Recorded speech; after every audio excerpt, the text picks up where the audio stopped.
मैं कृष्ण हूं। अध्याय 1। मेरा जन्म। सर्दी की सुहानी शाम थी।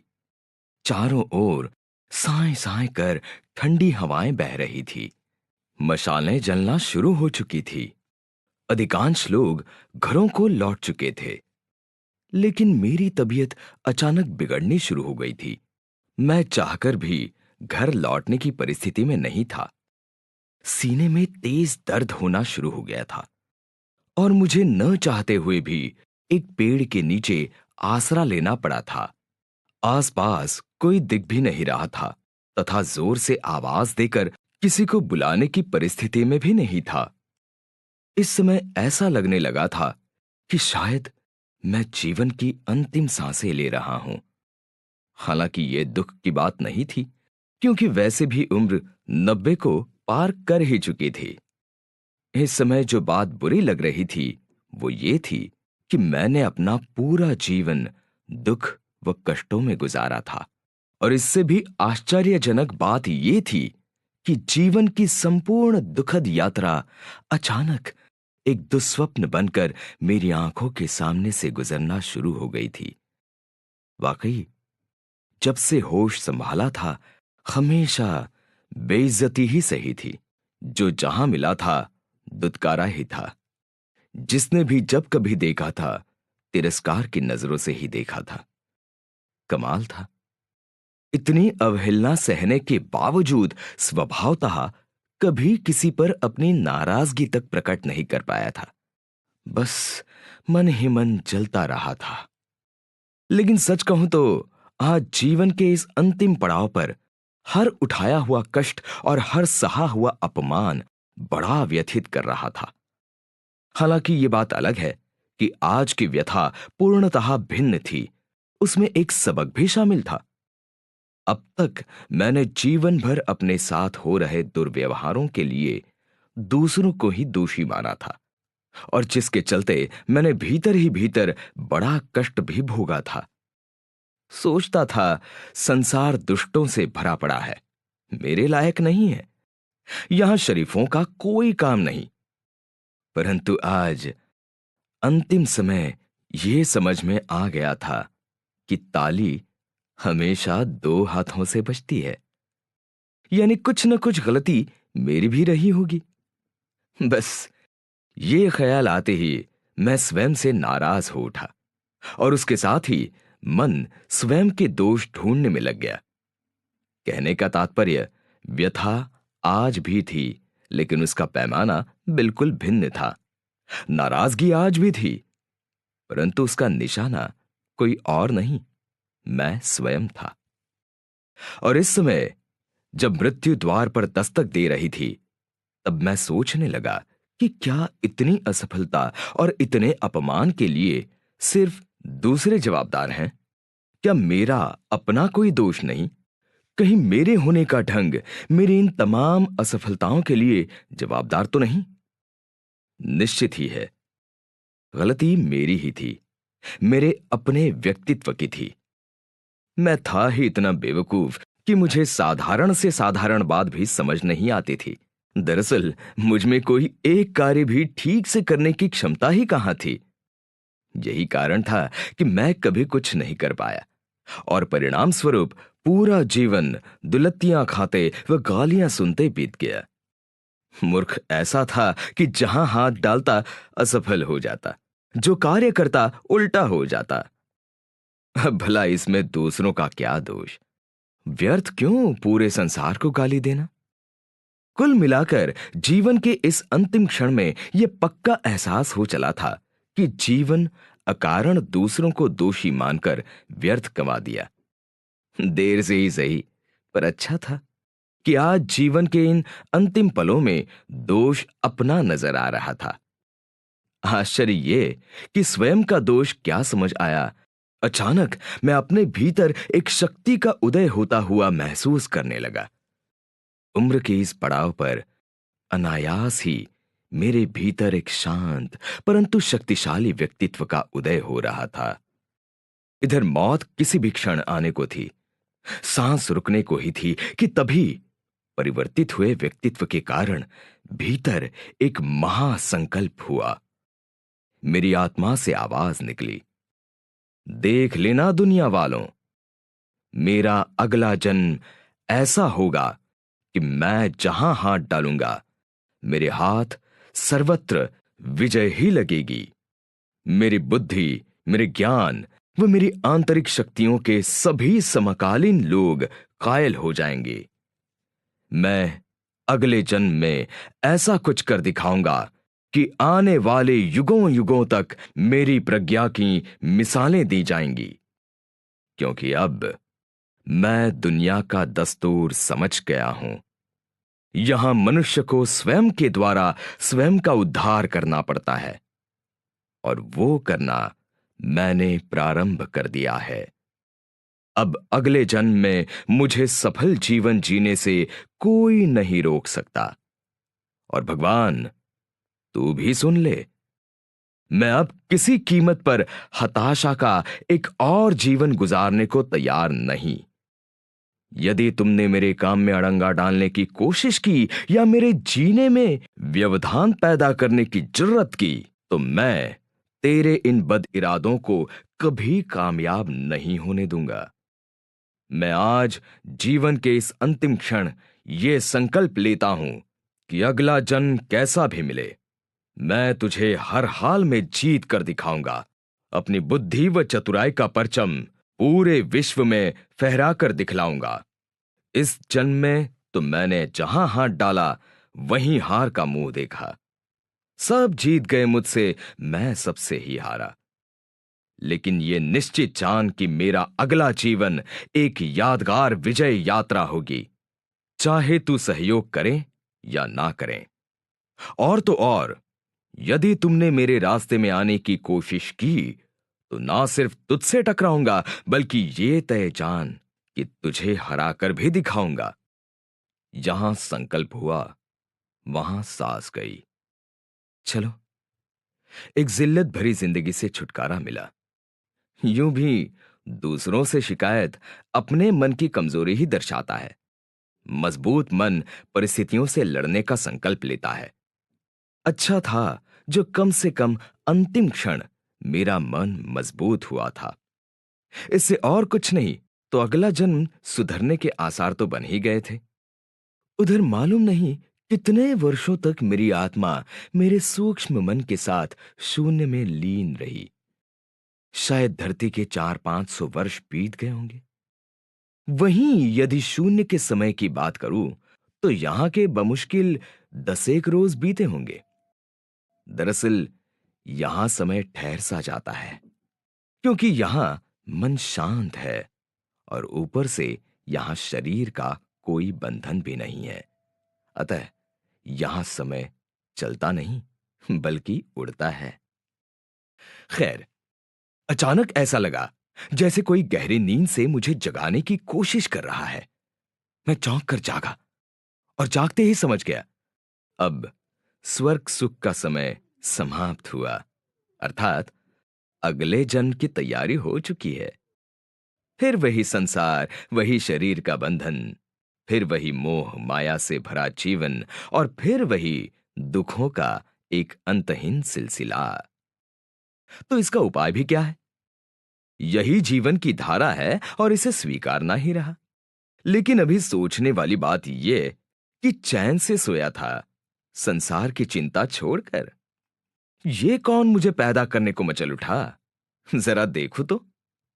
इस विचार के साथ ही अनायास मुझे धरती पर कुछ धुंधला धुंधला सा दिखाई देने लगा। अचानक मुझे धरती पर उड़ती हुई धूल नजर आने लगी। थोड़ा ध्यान से देखने की कोशिश की तो देखता हूं एक दौड़ता हुआ रथ और उस पर एक नई नवेली सजी धजी दुल्हन अपने पति के साथ प्रेम से विराजमान है। दोनों की उमंगें सातवें आसमान को छू रही हैं और एक विशालकाय व्यक्ति बड़े जोश से उनका रथ हाँक रहा है। इधर दृश्य साफ होने के साथ साथ मेरा होश ही नहीं, मेरी सजगता भी बढ़ती चली जा रही थी। समझते देर न लगी कि रथ पर सवार ये नई नवेली दुल्हन मेरी होने वाली माता देवकी है, जिसके गर्भ में मुझे अगला जन्म लेना है। और उसके बगल में उसके पति यानी मेरे होने वाले पिता वसुदेव बैठे हुए हैं तथा बड़े उत्साह से रथ हाँकने वाले और कोई नहीं, मेरे मामा कंस हैं। ये नजारा देखते ही मैं खुश हो गया। चलो, जिल्लतों से छुटकारा तो मिला। अगला जन्म किसी बड़े घर में होना तो तय हुआ। सच कहूं तो लालन पालन राजमहल में होने के नाम से यहां पड़ा पड़ा भी मैं पागल हुआ जा रहा था। अभी सपने देखना प्रारंभ ही किया था कि ये क्या, मैं फिर बेहोश हो गया और पता नहीं फिर कितने वर्ष बेहोश पड़ा रहा। वैसे तो आकाश में सूक्ष्म मन हमेशा बेहोश व सुप्त ही रहता है, क्योंकि यहां मन के लिए करने को कुछ विशेष होता नहीं। लेकिन न जाने क्यों इधर मेरा सूक्ष्म मन बार बार होश में आने की कोशिश कर रहा था। आखिरकार उसका यह प्रयत्न रंग लाया और मैं एक बार फिर होश में आ गया। होश में आते ही धरती पर एक विचित्र घटना दिखाई देने लगी। मथुरा के बाहर वीरान जंगल में एक घने पेड़ के नीचे संत नारद हाथ में वीणा लिए बैठे हुए थे। दूसरी तरफ 30-40 मथुरावासी हाथ जोड़े उन्हें अपना दुखड़ा सुना रहे थे। दरअसल वे सब मेरे मामा व मथुरा के राजा कंस के अत्याचारों की गाथा महर्षि नारद को सुना रहे थे। उनका कहना था कि कंस ने मथुरा वासियों का जीना दुश्वार कर रखा है, यहां तक कि उसने अपने पिता राजा उग्रसेन तक को नहीं बख्शा है। दुष्ट ने उन्हें भी कैद कर लिया है। यही नहीं, उसने अपने सैनिकों को मथुरा वासियों पर जुल्म करने के लिए खुला दौर दे रखा है और जिसके तहत उसके सिपाही जब चाहे दुकानों में लूटपाट मचाते हैं। और तो और कई बार तो घरों से बहू बेटियां तक उठाकर ले जाते हैं। मजा तो यह कि इतना होने पर भी किसी मथुरावासी की हिम्मत नहीं कि वो कंस के अत्याचारों का विरोध कर सके। कुल मिलाकर आज मथुरा में ऐसा कोई नहीं जो उसके जुल्म के सामने आवाज उठा सके। 100 बातों की एक बात यह कि आप जैसे संत होते हुए भी हम पशुओं सा जीवन व्यतीत कर रहे हैं। कृपया इस बात पर गौर कर आप हम मथुरा वासियों पर दया फरमाएं। मैं तो यह नजारा देखते ही चौंक गया। अरे, ये लोग तो महर्षि नारद को मेरे मामा कंस के विरुद्ध भड़का रहे हैं, यानी अपने ही राजा के खिलाफ महर्षि के कान भर रहे हैं। चलो यहां तक भी ठीक, पर ये तो नारद उनकी बातों में भी आ रहे हैं, व्यर्थ भावुक हुए जा रहे हैं। और ये तो हद हो गई। अब तो लोगों का दुखड़ा सुन क्रोधित भी हो उठे हैं। अजब प्रजा है, जिसका नमक खाती है उसी के खिलाफ जहर घोल रही है। छोड़ो, उनकी तो ठीक, परंतु इन संत महाराज को क्या हो गया है? कंस के अत्याचारों की गाथा सुनकर वे अपना आपा क्यों खो बैठे हैं? व्यर्थ क्यों क्रोध से लाल पीले हुए जा रहे हैं? अरे महाराज, पहले सत्य का पता लगाओ, अच्छे से जांच पड़ताल करो, फिर फैसला करो। लेकिन नहीं, वे तो सीधे ही कंस के खिलाफ जहर उगलने लगे। मारे क्रोध के चिल्ला पड़े, लगता है कंस पूरी तरह अहंकार के वश में हो गया है। राजा जिसे प्रजा का तारणहार होना चाहिए, यदि वही उल्टा प्रजा पर जुल्म करने लगे तो फिर ऐसे राजा का विनाश सर्वहित में है। अतः मैं कंस का सर्वनाश अवश्य करूंगा। मैं तो यह सुनते ही कांप उठा। मुझे अपने सपने चकनाचूर होते दिखाई देने लगे। ये बैठे बिठाए मुसीबत कहां से आ टपकी? ये नारद जी को क्या हो गया? मैं मन ही मन उनसे निवेदन करने लगा, नारद जी, थोड़ा सब्र से काम लो। वो मेरे होने वाले मामा हैं। यदि आप उनका सर्वनाश कर देंगे तो भला मेरा जन्म राजमहल में कैसे होगा? लगता है बदनसीबी इस जन्म में भी मेरा पीछा नहीं छोड़ने वाली। बस ये अशुभ विचार आते ही मेरे पूरे अस्तित्व पर गहरी हताशा छा गई। उधर अपना आपा पूरी तरह खो बैठे नारद दंदनाते हुए सीधे कंस के राजमहल जा धमके।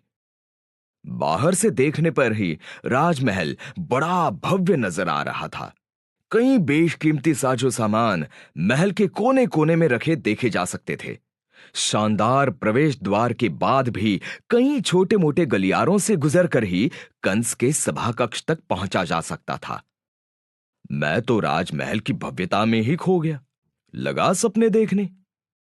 अजीब दशा हो गई थी मेरी। एक तरफ जहां मन राजमहल में पैदा होने के सपने देख रहा था, तो वहीं दूसरी तरफ नारद के क्रोध से बनी बनाई बाजी बिगड़ने का डर सता रहा था। उधर कंस का दरबार भी इस समय खचाखच भरा हुआ था। वो स्वयं बड़े शान से एक ऊंचे सिंहासन पर विराजमान था, और खुशी की बात यह थी कि सभी उसके रुआब तले दबे नजर आ रहे थे। यानी आसानी से उन पर कोई आंच आए ऐसा नहीं जान पड़ रहा था। अच्छा था। पर अभी तो इधर नारद का क्रोधित स्वरूप देखते हुए कोई भी द्वारपाल या प्रहरी उन्हें रोकने की हिम्मत नहीं कर पाया। परिणाम स्वरूप दंदनाते हुए नारद ने सीधे सभागृह में प्रवेश किया। अचानक बिना किसी पूर्व सूचना के क्रोधित नारद को अपने दरबार में आया देखकर एक बार को कंस भी थोड़ा सकपका गया। हालांकि वो जल्द ही संभल भी गया। निश्चित ही उसके लिए यह बिल्कुल अप्रत्याशित था, और इस अप्रत्याशित की कुछ हड़बड़ाहट उसमें अब भी बनी हुई थी। आगे उसी हड़बड़ाहट में उसने नारद को विराजमान होने का निवेदन किया। वो लगे हाथों उनके आने का कारण भी पूछ लिया। लेकिन नारद, जो पहले ही क्रोध में लाल पीले हुए जा रहे थे, वे कहां कंस का कोई निवेदन स्वीकारने वाले थे। वे जहां खड़े थे वहीं खड़े रहे और खड़े खड़े ही ऊंची आवाज में गर्जना की। मैं यहां बैठने नहीं बल्कि तेरे अत्याचारों पर लगाम लगाने आया हूं। मैं तुझे यह चेताने आया हूं कि तेरे सर पर तेरा काल मंडरा रहा है। नारद के मुंह से यह सुनते ही कंस हक्का बक्का रह गया। उसका मुंह खुला तो खुला ही रह गया। उधर पूरे दरबार में भी सन्नाटा छा गया।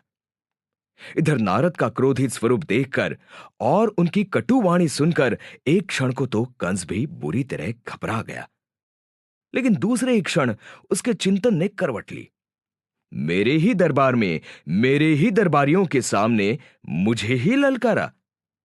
बस ये ख्याल आते ही उसकी घबराहट ने अहंकार का स्वरूप धारण कर लिया। फिर आगे उसी अहंकार के वश होकर वो बोल पड़ा, कहां है मेरा काल? कौन मार सकता है मुझे? कौन है मथुरा में जो सपने में भी मुझसे टकराने की सोच सकता है? कंस ने भले ही अपनी ओर से आत्मविश्वास दिखाने की कोशिश की हो, पर उधर दरबारियों पर इसका कुछ विशेष असर हुआ हो ऐसा नहीं लग रहा था। दरबार में छाई घबराहट अब भी कायम थी। वैसे दरबार में इस समय मेरे माता पिता समेत कई सम्मान्य व्यक्ति विराजमान थे, जिनमें आचार्य गर्गाचार्य व महामंत्री अनर्थ प्रमुख रूप से शामिल थे। इधर नारद की बात करूं तो कंस की अहंकार रूपी वाणी ने नारद के क्रोध में उल्टा इजाफा ही किया, और फलस्वरूप जवाब में नारद ने भी आवाज ऊंची करते हुए कहा, अरे दुष्ट कंस, मौत तेरे निकट ही खड़ी है, लेकिन उसे देखने के लिए आंखों पर बंधी अहंकार की पट्टी खोलनी पड़ेगी। यह सुनते ही कंस फिर जमीन पर आ गिरा। उसका सारा आत्मविश्वास धरा का धरा रह गया। मारे डर के उसने चारों तरफ नजर घुमाई, लेकिन उसे अपने चारों ओर उसके जी हुजूर दरबारियों के सिवाय कोई नजर नहीं आया। फलस्वरूप उत्साह में आया कंस नारद की कटुवाणी ज्यादा देर तक बर्दाश्त नहीं कर पाया। वैसे भी वो अपने ही दरबार में अपना अपमान कब तक सहन करता।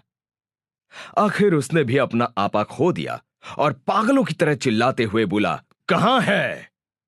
कहां है मेरी मौत? अरे पागल फकीर, मुझे तो दूर दूर तक मेरी मौत कहीं दिखाई नहीं दे रही। यह सुनते ही नारद को हंसी आ गई। शायद कंस का बौखलाना उन्हें भा गया था। अतः अब कि वे बड़े शांत भाव से बोले, कंस, स्वयं का पतन देखने के लिए विवेक की जो आंख चाहिए वो तुम्हारे पास नहीं है। ये जो तेरे पास तेरी बहन देवकी खड़ी है, उसके गर्भ में ही तेरी मौत छिपी हुई है। जा, देवकी का 8वां बालक तेरी मौत का कारण बनेगा। वो तुम्हारी मृत्यु का परम कारण होगा। वो अति शक्तिशाली होगा, वो ईश्वर होगा। बस इतना कहते हुए वह जोरदार ठहाका लगाते हुए नारद दरबार से चले गए। नारद का व्यवहार देख मैं थोड़ा अचंभित हुआ। अभी इतने क्रोधित थे, फिर अचानक हंसकर शांत हो गए और फिर ठहाका लगाते हुए चले भी गए। दूसरी तरफ मामा है, जो एक बार क्रोधित हुए तो होते ही चले गए। उधर दरबारियों में भी जो घबराहट फैली थी, वो नारद के चले जाने के बाद भी यथावत ही थी। ऐसा क्यों? कहीं संत का क्रोध एक अभिनय तो नहीं? वैसे तो अभिनय ही जान पड़ रहा था, तभी तो इतनी जल्दी जल्दी भावदशा परिवर्तित कर पा रहे थे। ये तो बहुत अच्छा है, क्रोध का क्रोध भी हो गया, वह भीतर कोई हलचल भी नहीं हुई। मैं सोचने लगा कि कहीं यही तो संत और आम मनुष्यों का फर्क तो नहीं। अब असल बात चाहे जो हो, पर मुझे यह देखकर खुशी हो रही थी कि मेरा मन अब चिंतन भी करने लगा था। चलो, इसी बहाने मेरे मन का विकास तो प्रारंभ हुआ। कम से कम यह तो तय हुआ कि अब इस जन्म में मैं पिछले जन्म की तरह मूर्ख नहीं होऊंगा। अब मूर्ख होऊंगा या नहीं, पर पैदा कहां होऊंगा? सो अभी तो यहीं के हालात बयां करूं। यहां नारद की बातों से दरबार में भूचाल आया पड़ा था। जहां गर्गाचार्य व अनर्थ गहरी सोच में डूबे जान पड़ रहे थे, वहीं मां देवकी मारे घबराहट के अब भी कांप रही थी। पिता वसुदेव भी पूरी तरह हिल गए थे और इन सब के विपरीत कंस पूरी तरह खामोश था। शायद ये खामोशी उसके मन में चल रही कोई बड़ी उथल पुथल का द्योतक थी। और हुआ भी यही। नारद की बात ने कंस का मानसिक संतुलन पूरी तरह से बिगाड़ कर रख दिया। अचानक कंस को क्या हुआ कि वो पागलों की तरह चिल्लाया, 8वां बच्चा, देवकी का गर्भ, मेरी मौत। पहला, दूसरा, तीसरा, चौथा, 5वां, छठा, 7वां और 8वां। अरे मूर्ख नारद, मैं अभी देवकी का ही वध किए देता हूं। ना रहेगा गर्भ, ना होगा बच्चा, ना रहेगा बांस, ना बजेगी बांसुरी। और इतना कहते कहते तो उसने तलवार ही निकाल ली। ये देखते ही वसुदेव, गर्गाचार्य और अनर्थ के तो होश ही उड़ गए। बेचारी देवकी तो सूखे पत्तों की तरह कांपने लगी और देखते ही देखते पूरे दरबार में भय व आतंक का माहौल छा गया। कहने की जरूरत नहीं कि सबसे बुरा हाल मेरे पिता वसुदेव का था। आखिर देवकी उनकी पत्नी थी। अभी अभी तो देवकी से उनकी शादी हुई थी, साथ में हसीन जीवन जीने के कितने सपने देखे होंगे। ऐसे में उसके ही भाई द्वारा अपनी पत्नी की ऐसी क्रूर हत्या का विचार वे कैसे सह सकते थे? अब सह सकें या नहीं, पर यह तय था कि कंस के वर्तमान पागलपन को देखते हुए उसका खुला विरोध नहीं किया जा सकता था, क्योंकि इससे मामला और बिचकने का ही डर था। तो दूसरी तरफ अपनी प्यारी पत्नी को इस तरह मरते भी नहीं देखा जा सकता था, यानी बचाने का कोई प्रयत्न तो करना ही था।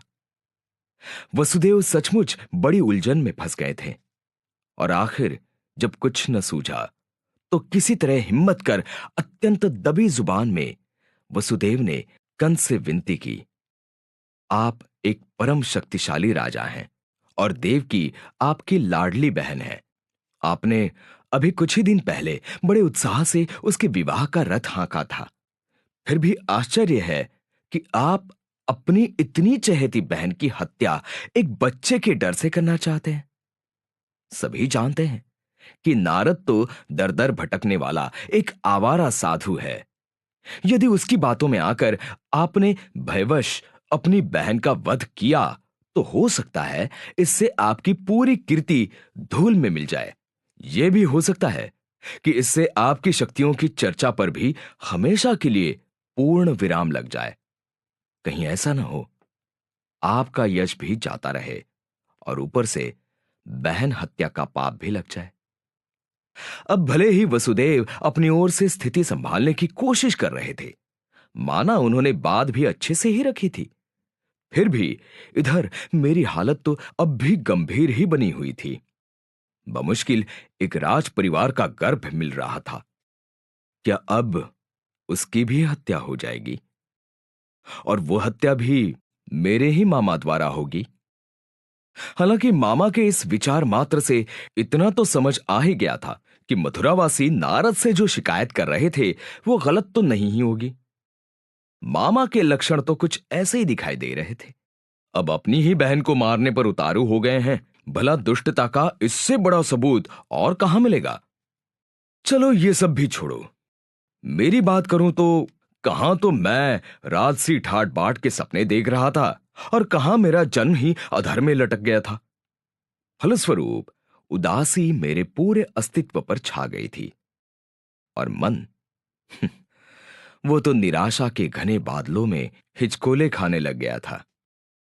हालांकि ये उदासी ज्यादा देर तक टिक नहीं पाई, क्योंकि अब मैं कोई पुराना थोड़े ही बचा था जो एक ही झटके में हार स्वीकार लूं। अब तो मैं अपनी रक्षा हेतु हर संघर्ष के लिए तैयार था। अतः बिगड़ी बाजी संवारने हेतु मैंने एक बार फिर अपना पुराना संकल्प दोहराया। मैं अपने इस जन्म की हर हाल में रक्षा करूंगा, चाहे उसके लिए मुझे कुदरत की मर्जी से ही क्यों न टकराना पड़े। ये क्या, संकल्प दोहराते ही उसने अपना रंग दिखाना शुरू किया। तात्कालिक परिस्थितियों ने करवट लेनी शुरू कर दी। हालांकि वसुदेव की बात सुनकर दरबार में छाई खामोशी अब भी बरकरार थी, लेकिन खुशखबरी यह थी कि कंस का क्रोध कुछ कम हुआ जान पड़ रहा था। साथ ही वो लगातार गौर से वसुदेव की ओर ऐसे देख रहा था मानो कुछ समझने की कोशिश कर रहा हो। वहीं बीच बीच में वो तिरछी निगाहों से देवकी को भी निहार लिया करता था। आखिर देवकी उसकी लाडली बहन थी और मुझे तो उसका बहन प्रेम जागा भी नजर आ रहा था। कांपती देवकी को बार बार देखने से उसका मन थोड़ा द्रवित हुआ जान पड़ रहा था। इधर मैं ही नहीं, घबराए हुए दरबारी भी कंस के हर हाव भाव पर नजर बनाए ही हुए थे। हालांकि अभी किसी भी निष्कर्ष पर पहुंचना जल्दबाजी होगी, क्योंकि कंस की खामोशी अब भी बरकरार थी। यूं भी एक मजे हुए राजा के मन में चल रहे विचार उसके हाव भाव से समझ पाना इतना आसान नहीं होता, और यहां तो और भी मुश्किल था, खासकर यह देखते हुए कि तलवार उसके हाथ में अब भी यथावत थी। हाँ, यह अलग बात थी कि किसी गहरे चिंतन में खोए होने के कारण तलवार उसके हाथ में जम सी गई थी, यानी हाल फिलहाल वो उसका तात्कालिक उपयोग कर ले, ऐसा नहीं जान पड़ रहा था। चलो, ये सब तो कंस की बात हुई। उधर कंस को किसी हद तक अपने चक्कर में फंसा देख वसुदेव की हिम्मत और खुली जान पड़ रही थी। यूं भी पासा सही पड़े तो हिम्मत आ ही जाती है। बस इसी हिम्मत के सहारे उन्होंने अपनी बात आगे बढ़ाते हुए कंस से बड़ी विनम्रता पूर्वक कहा, मेरे मन में एक योजना ने जन्म लिया है, यदि आपकी आज्ञा हो तो निवेदन करूं। कंस, जो पहले से ही दुविधा में फंसा हुआ था, योजना शब्द सुनते ही कुछ राहत महसूस करने लगा, क्योंकि वो न सिर्फ स्वयं की मृत्यु से बचना चाहता था, बल्कि हो सके तो अपनी प्यारी बहन की हत्या के पाप से छुटकारा भी चाहता था। और गौर से देखा जाए तो वो इसी उलझन में फंसा हुआ था। उसे लाख सोचने पर भी दोनों के साबुत बच निकलने का कोई उपाय नहीं सूझ रहा था। ऐसे में अंधा क्या मांगे, दो आंखें। बस कंस की हालत भी कुछ ऐसी ही थी। उसने तुरंत वसुदेव की ओर देखते हुए हामी में सिर हिलाया, अर्थात योजना विस्तार से बताने की इजाजत दी। उधर उत्साहित वसुदेव, जो योजना सुनाने को यूं ही तत्पर खड़े थे, उन्होंने तुरंत कहना प्रारंभ किया, देवकी वध की बजाय तो बेहतर यह है कि आप हमें यहीं महल में नजर कैद कर लें। देवकी को बच्चा होते ही ना सिर्फ मैं आप तक सूचना पहुंचाऊंगा, बल्कि उसे आपके चरणों में सौंप भी दिया करूंगा। फिर आप उसके साथ चाहे जो सुलूक करें, हम उफ तक नहीं करेंगे। इस तरह बात महल से बाहर भी नहीं जाएगी और आपका यश भी बना रहेगा। आप बहन हत्या के पाप से भी बच जाएंगे और इससे बच्चे का भय भी जाता रहेगा। उधर अनर्थ व गर्गाचार्य ने तुरंत वसुदेव की बात का समर्थन किया। शायद वे भी देवकी की हत्या के पक्ष में कतई नहीं थे। वही बात कुछ कुछ कंस के भी समझ में आ ही रही थी। वैसे भी यही एक योजना थी जो कंस की सारी इच्छाओं को एक साथ पूरा कर सकती थी। कुल मिलाकर आगे कंस को उस पर लंबे चिंतन की आवश्यकता नहीं पड़ी। बस कुछ देर के सोच विचार के बाद ही वो उस पर राजी हो गया। राजी होते ही काफी कुछ निश्चित भी हो गया, और निश्चिंतता क्या आई, उसका क्रोध तिरोहित हो गया। तत्पश्चात वह वसुदेव व देवकी दोनों को संबोधित करता हुआ बोला, ठीक है, मैं तुम्हारी बात मान लेता हूं, और उसके तहत आज से ही तुम दोनों मेरी नजर कैद में रहोगे। यह सुनते ही माता पिता समेत पूरे दरबार ने राहत की सांस ली, और मुझे कितनी राहत मिली इसका तो आप अंदाजा ही नहीं लगा सकते। इससे कम से कम मेरा राजघराने में जन्म तो तय हो गया। हालांकि यह मेरी बात हुई। उधर चतुर कंस ने बात को और स्पष्ट करने के उद्देश्य से वसुदेव को संबोधित करते हुए कहा, देवकी को संतान होते ही सौंपने की जवाबदारी वसुदेव तुम्हारी होगी, और ध्यान रहे, मैं उसे पैदा होते ही मार डालूंगा। नारद की भविष्यवाणी। कंस की मौत। बस इतना कहकर ठहाका लगाता हुआ कंस दरबार से चला गया। निश्चित ही वह पूरी तरह निश्चिंत हो गया था। परंतु इधर देवकी ये सब सुनते ही अर्धमूर्छित होकर वसुदेव की बाहों में गिर पड़ी। निश्चित ही यह अपने बच्चों की संभावित हत्या का असर था। लेकिन इसके विपरीत वसुदेव ये सोचकर खुश थे कि चलो, हाल फिलहाल के लिए तो मेरी प्यारी पत्नी के सिर से बला टल गई। लो कर लो बात। आपकी पत्नी की तो जान बच गई, पर मेरा क्या? मैं पैदा होते ही मारा जाऊंगा, उसका क्या? ना सिर्फ मैं आसमान से उठाकर जमीन पर पटक दिया गया था, बल्कि इधर भी दृश्य कमाल का हो गया था। एक तरफ उधर जहां मां बेहोश थी, तो दूसरी तरफ इधर उसके संभावित लाल के होश उड़े हुए थे।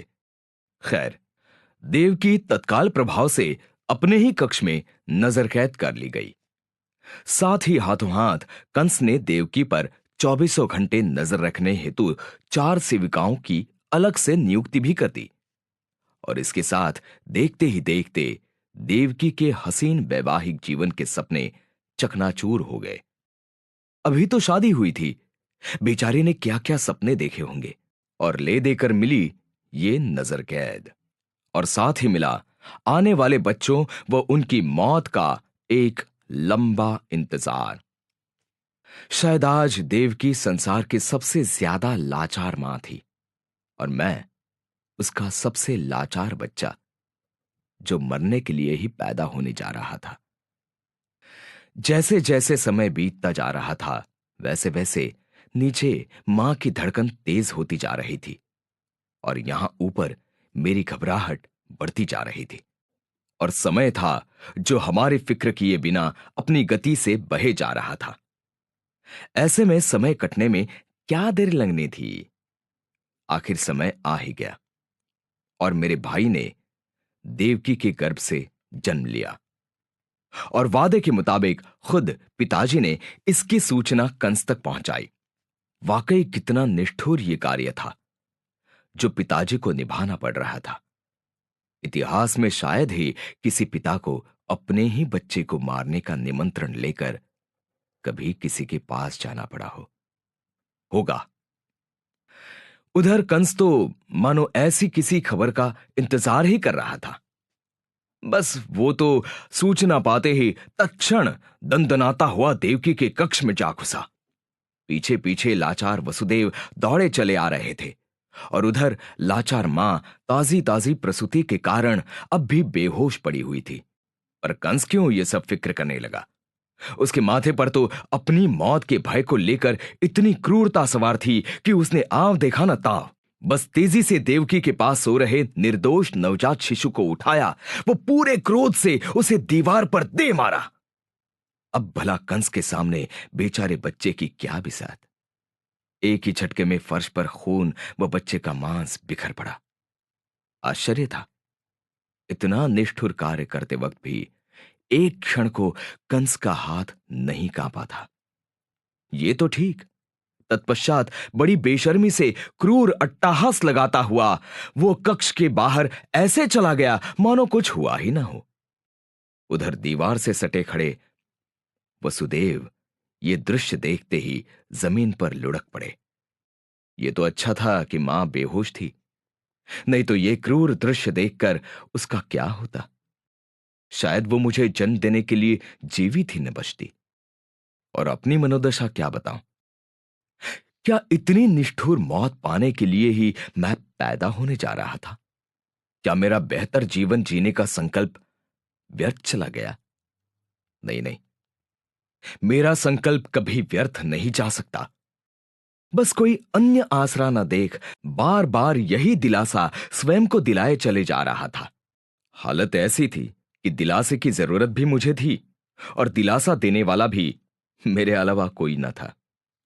अब तो धीरे धीरे हर वर्ष अपने जन्म का इंतजार करना और जन्म न होने पर यह दृश्य देखने को तैयार रहना मेरा भाग्य हो गया था। कुल मिलाकर अगले 3 वर्षों में मैं अपने 3 भाइयों की ऐसी क्रूर हत्या देख चुका था। वही वसुदेव का कंस को सूचना देना और कंस का क्रूरतापूर्वक बच्चे को मारना, बस यह सिलसिला चल पड़ा था।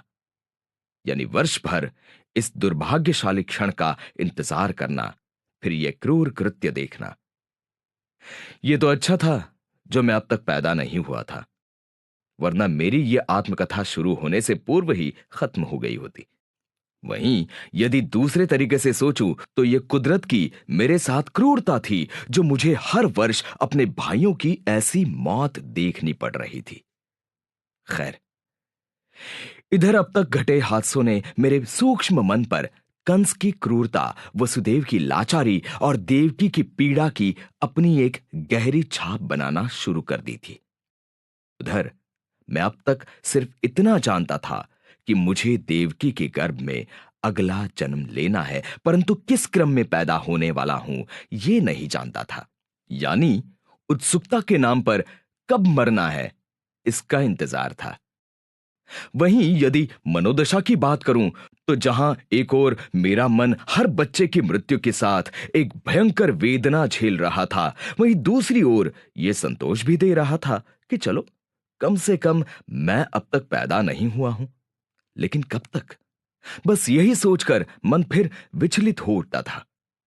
कमाल था, समय पार की दुनिया में भी समय काटे नहीं कट रहा था। समय शून्य स्वर्ग की दुनिया में भी ना सिर्फ समय रूपी महान नरक को भोगना पड़ रहा था, बल्कि भावों के उतार चढ़ावों को भी झेलना पड़ रहा था। कहने का तात्पर्य, आज नहीं तो कल। बस इस इंतजार ने समय की उपस्थिति का पक्का एहसास करा दिया था। वहां इससे यह भी समझ गया था कि समय का पता न चलना स्वर्ग है और समय का एहसास नरक है। शायद यही शास्त्रों में चर्चित स्वर्ग और नरक का सार होना चाहिए। होगा। मेरे लिए तो अभी सुकून की बात यह थी कि जिस मन ने पिछले जन्म में जीवन भर सिर्फ वेदना का अनुभव किया था, वही मन इस समय विकट परिस्थितियों के बावजूद प्रमाण में काफी कम विचलित था। इसे मेरे मानसिक विकास के लिए एक बड़ी उपलब्धि के रूप में देखा जा सकता है। निश्चित ही मन का हो रहा यह विकास उत्साहवर्धक भी था और महत्वपूर्ण भी, क्योंकि शरीर का साथ तो एक जन्म का होता है।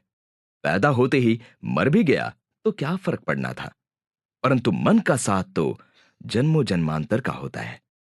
अतः उसका विकास ज्यादा मायने रखता था। खैर, आपको याद होगा, पूर्व जन्म में मृत्यु के समय जब मैंने अपने पूरे जीवन का विश्लेषण किया था, तभी यह समझ गया था कि मनुष्य के असफल जीवन के लिए कोई और नहीं, उसका स्वयं का व्यक्तित्व ही जवाबदार होता है। शायद वही विश्लेषण का गुण मुझ में तेजी से बढ़ता जा रहा था। अर्थात इस समय मेरा मन वेदना, संतोष व विश्लेषण के मिले जुले अनुभवों से गुजर रहा था। लेकिन दुर्भाग्य से मृत्यु के समय उजागर हुए संकल्प का कहीं कोई पता न था। चलो, संकल्प न सही, विश्लेषक ही सही। सो कुछ नहीं तो समय काटने हेतु विश्लेषक के तौर पर अब तक की घटनाओं का विश्लेषण ही कर लिया जाए।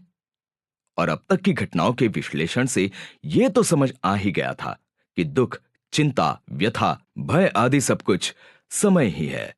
क्योंकि मैंने माता पिता के दुख को समय के साथ कम या ज्यादा होते देखा था, और साथ ही मैंने समय के साथ कंस के क्रोध को भी ऊपर नीचे होते देखा था। यदि यह सत्य है तो फिर मैं व्यर्थ चिंता क्यों करूं?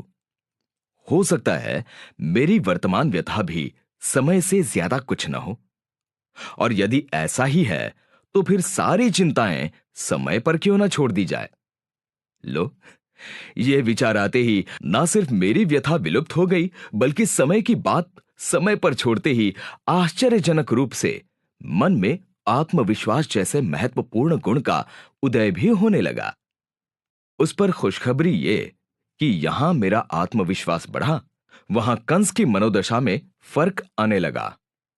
दरअसल 4 बच्चों की हत्या कर कंस अब काफी हद तक आश्वस्त हो चुका था, और आगे उसे बाकियों की हत्या में भी कोई अड़चन दिखाई नहीं दे रही थी।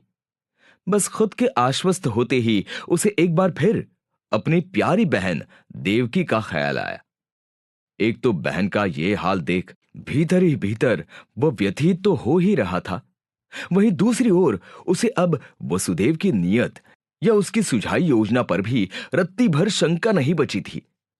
अतः वो कोई ऐसा मार्ग खोजने के चक्कर में था जहां से सांप भी मर जाए और लाठी भी ना टूटे, यानी उसका काल भी मर जाए, वह देवकी को अतिरिक्त पीड़ा भी न उठानी पड़े। अब उत्तम विचार हो तो उत्तम योजना को जन्म लेने में क्या देर। योजना हाजिर हो गई। उसने सोचा, जब मेरा काल देवकी की 8वीं संतान है तो व्यर्थ क्यों अन्य भांजों को मारूं, क्यों ऐसा कर व्यर्थ अपनी बहन की पीड़ा और बढ़ाऊं। उधर जब कंस ने अपने इस शुभ विचार से आचार्य गर्गाचार्य जी को अवगत कराया तो आचार्य जी मारे खुशी के उछल पड़े। उन्होंने कंस के इस विचार को अति शुभ और योग्य बताया।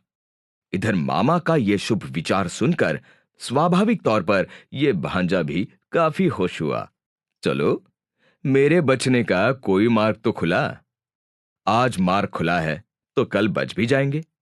अब वो तो वक्त ही बताएगा, पर अभी तो इधर मेरी विश्लेषण क्षमता दिन ब दिन बढ़ती चली जा रही थी, और उसी की बदौलत मुझे यह एहसास होने लगा था कि मेरे अंदर घटते बढ़ते आत्मविश्वास से कंस की मनोदशा का कोई न कोई ताल्लुक अवश्य होना चाहिए। मेरे पास इसका पक्का सबूत भी था, क्योंकि जब भी मेरा आत्मविश्वास बढ़ता था मेरे बचने का कोई न कोई मार्ग निकल ही आता था। वहीं दूसरी तरफ जैसे ही मेरा आत्मविश्वास घटता था तत्क्षण कंस रूपी मौत सर पे मंडराने लगती थी। इसका अर्थ तो यह हुआ कि 2 मनुष्यों की मनोदशाओं में कुछ न कुछ संपर्क सूत्र अवश्य होना चाहिए, और यदि ऐसा है तो कहीं न कहीं मनुष्य की आपसी मनोदशा का उनके भविष्य से कुछ न कुछ ताल्लुक भी अवश्य होना चाहिए। तभी तो देखो ना, कंस ने तुरंत अपने इस शुभ विचार पर अमल भी कर दिया। तत्काल प्रभाव से उसने मां पर लगाया कड़ा पहरा हटा दिया। हालांकि उसकी नजर कैद अब भी जारी थी, पर अच्छी बात यह थी कि लोगों के आने जाने पर लगा प्रतिबंध हटा दिया गया था। यह वाकई अच्छा हुआ था। इससे और कुछ नहीं तो कम से कम इस बहाने वो किसी के साथ अपना दुख तो बांट सकती थी। चलो, ये तो देवकी की बात हुई, पर इधर मुझे अपने विश्लेषक मन की बदौलत एक बड़ा आश्चर्यजनक सबक भी सीखने को मिल रहा था। कहने को तो कंस अपनी बहन को बहुत प्यार करता था, फिर भी मानवीय फितरतों की तारीफ तो करनी ही होगी कि बावजूद इसके वो कितनी आसानी से उसकी 4 संतानों का वध कर पाया था। शायद मनुष्य का प्यार तब तक ही होता है जब तक उसकी अपनी जान पर नहीं बनाती है। खैर, अभी जो मेरी जान पर बनी हुई है, पहले उसकी चर्चा कर लूं। यहां सावधानीवश कंस ने मां पर भले ही पहरा जारी रखा था, पर पिताजी पर अब कोई पहरा न था। यानी वे अब पूर्ण रूपेण स्वतंत्र थे। उनके राजमहल ही नहीं, मथुरा के बाहर आने जाने पर भी कोई प्रतिबंध न था। बात भी साफ थी, जिसे गर्भ होना था वह अब भी नजर कैद में ही थी। कहने की जरूरत नहीं कि कंस के इस एक कदम से पूरे परिवार ने राहत की सांस ली थी। कह रहा हूं ना कि हमारी मनोदशा का हमारे भविष्य से सीधा ताल्लुक है। हालांकि उधर अभी सांत्वना के कुछ पल ही गुजरे थे कि एक दिन अचानक कहीं से महर्षि नारद फिर मथुरा आ धमके। शायद वे कंस व मथुरा वासियों पर अपनी भविष्यवाणी का असर देखने आए थे।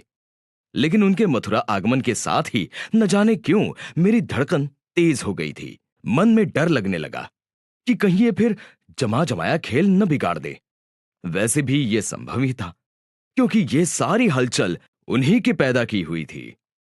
खैर, वे आते ही मथुरा का हालचाल जानने सीधे गर्गाचार्य के पास गए। जब उन्होंने नारद को बताया कि कंस अब तक देवकी की 4 संतानों को मार चुका है, तो यह सुनकर नारद बहुत प्रसन्न हुए। उनकी इस प्रसन्नता ने मेरे मन में घबराहट फैला दी। वो तो फैलनी ही थी, क्योंकि बात ही मेरी समझ के बाहर हो गई थी। सच कहूं तो मुझे उनकी इस अल्हड़ता पर बड़ा क्रोध भी आया। ये तो ठीक, पर जब गर्गाचार्य जी ने उन्हें आगे बताते हुए कहा कि कंस ने अब अपना इरादा बदल दिया है और उसने आगे सिर्फ देवकी के 8वें शिशु का वध करना तय किया है, तो ये सुनते ही प्रसन्न नारद अचानक उदास हो गए। यहां तक भी ठीक, पर तत्क्षण उनके चेहरे पर चिंता की एक लकीर उभर आई। ये तो हद हो गई। मैं जो पहले ही नारद की प्रसन्नता का कारण नहीं समझ पा रहा था, उनके चेहरे पर उभरी चिंता ने मुझे और बड़ी दुविधा में डाल दिया। क्योंकि जिस खबर से किसी संत को प्रसन्न होना चाहिए था, उससे वे दुखी हो रहे थे, और जिस बात से संत हृदय को पीड़ा होनी चाहिए थी, उससे वे प्रसन्न हो उठे थे। उनका तो सारा गणित ही उल्टा था। सच कहूं तो मुझे तो ये आदमी ही उल्टी खोपड़ी का दिखाई दे रहा था। जब से आया था, मेरे और मेरे परिवार के जीवन में सब उलट पुलट करके रख दिया था। अब नारद क्या थे और क्या चाहते थे, ये तो मैं नहीं समझ पा रहा था। लेकिन एक बात तय थी कि उनके इस व्यवहार से मेरा आत्मविश्वास पूरी तरह डगमगा गया था। होगा, मेरे हाथ में था ही क्या सिवाय कंस व नारद के बीच चल रहे तमाशे देखने के। सो वही देख रहा था। यहां उस तमाशे की अगली कड़ी के रूप में गर्गाचार्य की बात सुनते ही चिंतित नारद दंदनाते हुए सीधे कंस के राजमहल जा पहुंचे। वो उस समय अपने बगीचे में ही टहल रहा था। निश्चित ही कंस इस समय आश्वस्त मनोदशा में जी रहा था, और उधर नारद को कंस की ये निश्चिंतता भांपते देर न लगी। वहीं दूसरी ओर पूरे शिष्टाचार से नारद का अभिवादन कर कंस ने भी अपने आश्वस्त मानस का सबूत दे ही दिया था। उधर नारद को यह सब देख गहरा आघात लगा जान पड़ रहा था। वे एक गहरी सोच में डूबे हुए साफ दिखाई दे रहे थे। स्पष्ट लग रहा था कि वे कंस से काफी कुछ कहना चाहते हैं, परंतु कैसे कहें, ये नहीं समझ पा रहे हैं। बस इसी उलझी मनोदशा में उनकी निगाह कंस के बगीचे को यहां वहां निहार रही थी कि तभी अचानक उनकी नजर दूर खड़ी एक बैलगाड़ी पर पड़ी। बैलगाड़ी देखते ही नारद के चेहरे पर चमक आ गई। शायद उन्हें बात शुरू करने का सिरा मिल गया था। उन्होंने तुरंत इशारे से कंस को बैलगाड़ी के निकट बुलाया, और फिर बैलगाड़ी का पहिया दिखाते हुए ही उन्होंने कंस से पूछा, इस पहिए को ध्यान से देखो। क्या तुम इस चक्र में पहली लकड़ी कौन सी है और 8वीं कौन सी, ये बता सकते हो? कंस गौर से पहिए को देखने लगा। काफी देर तक पहिए को घूरने के बाद भी जब उसकी समझ में कुछ नहीं आया तो उसने असमर्थता में अपना सिर हिला दिया। नारद को तो मानो जो चाहिए था मिल गया। तुरंत उन्होंने हंसते हुए कहा, इसी तरह देवकी की 8 में से एक शिशु तुम्हारा काल है, परंतु वो कौन सा है ये दावे से नहीं कहा जा सकता है। वो पहला भी हो सकता है और 8वां भी। ये सुनते ही कंस तो एकदम से नारद के चरणों में गिर पड़ा।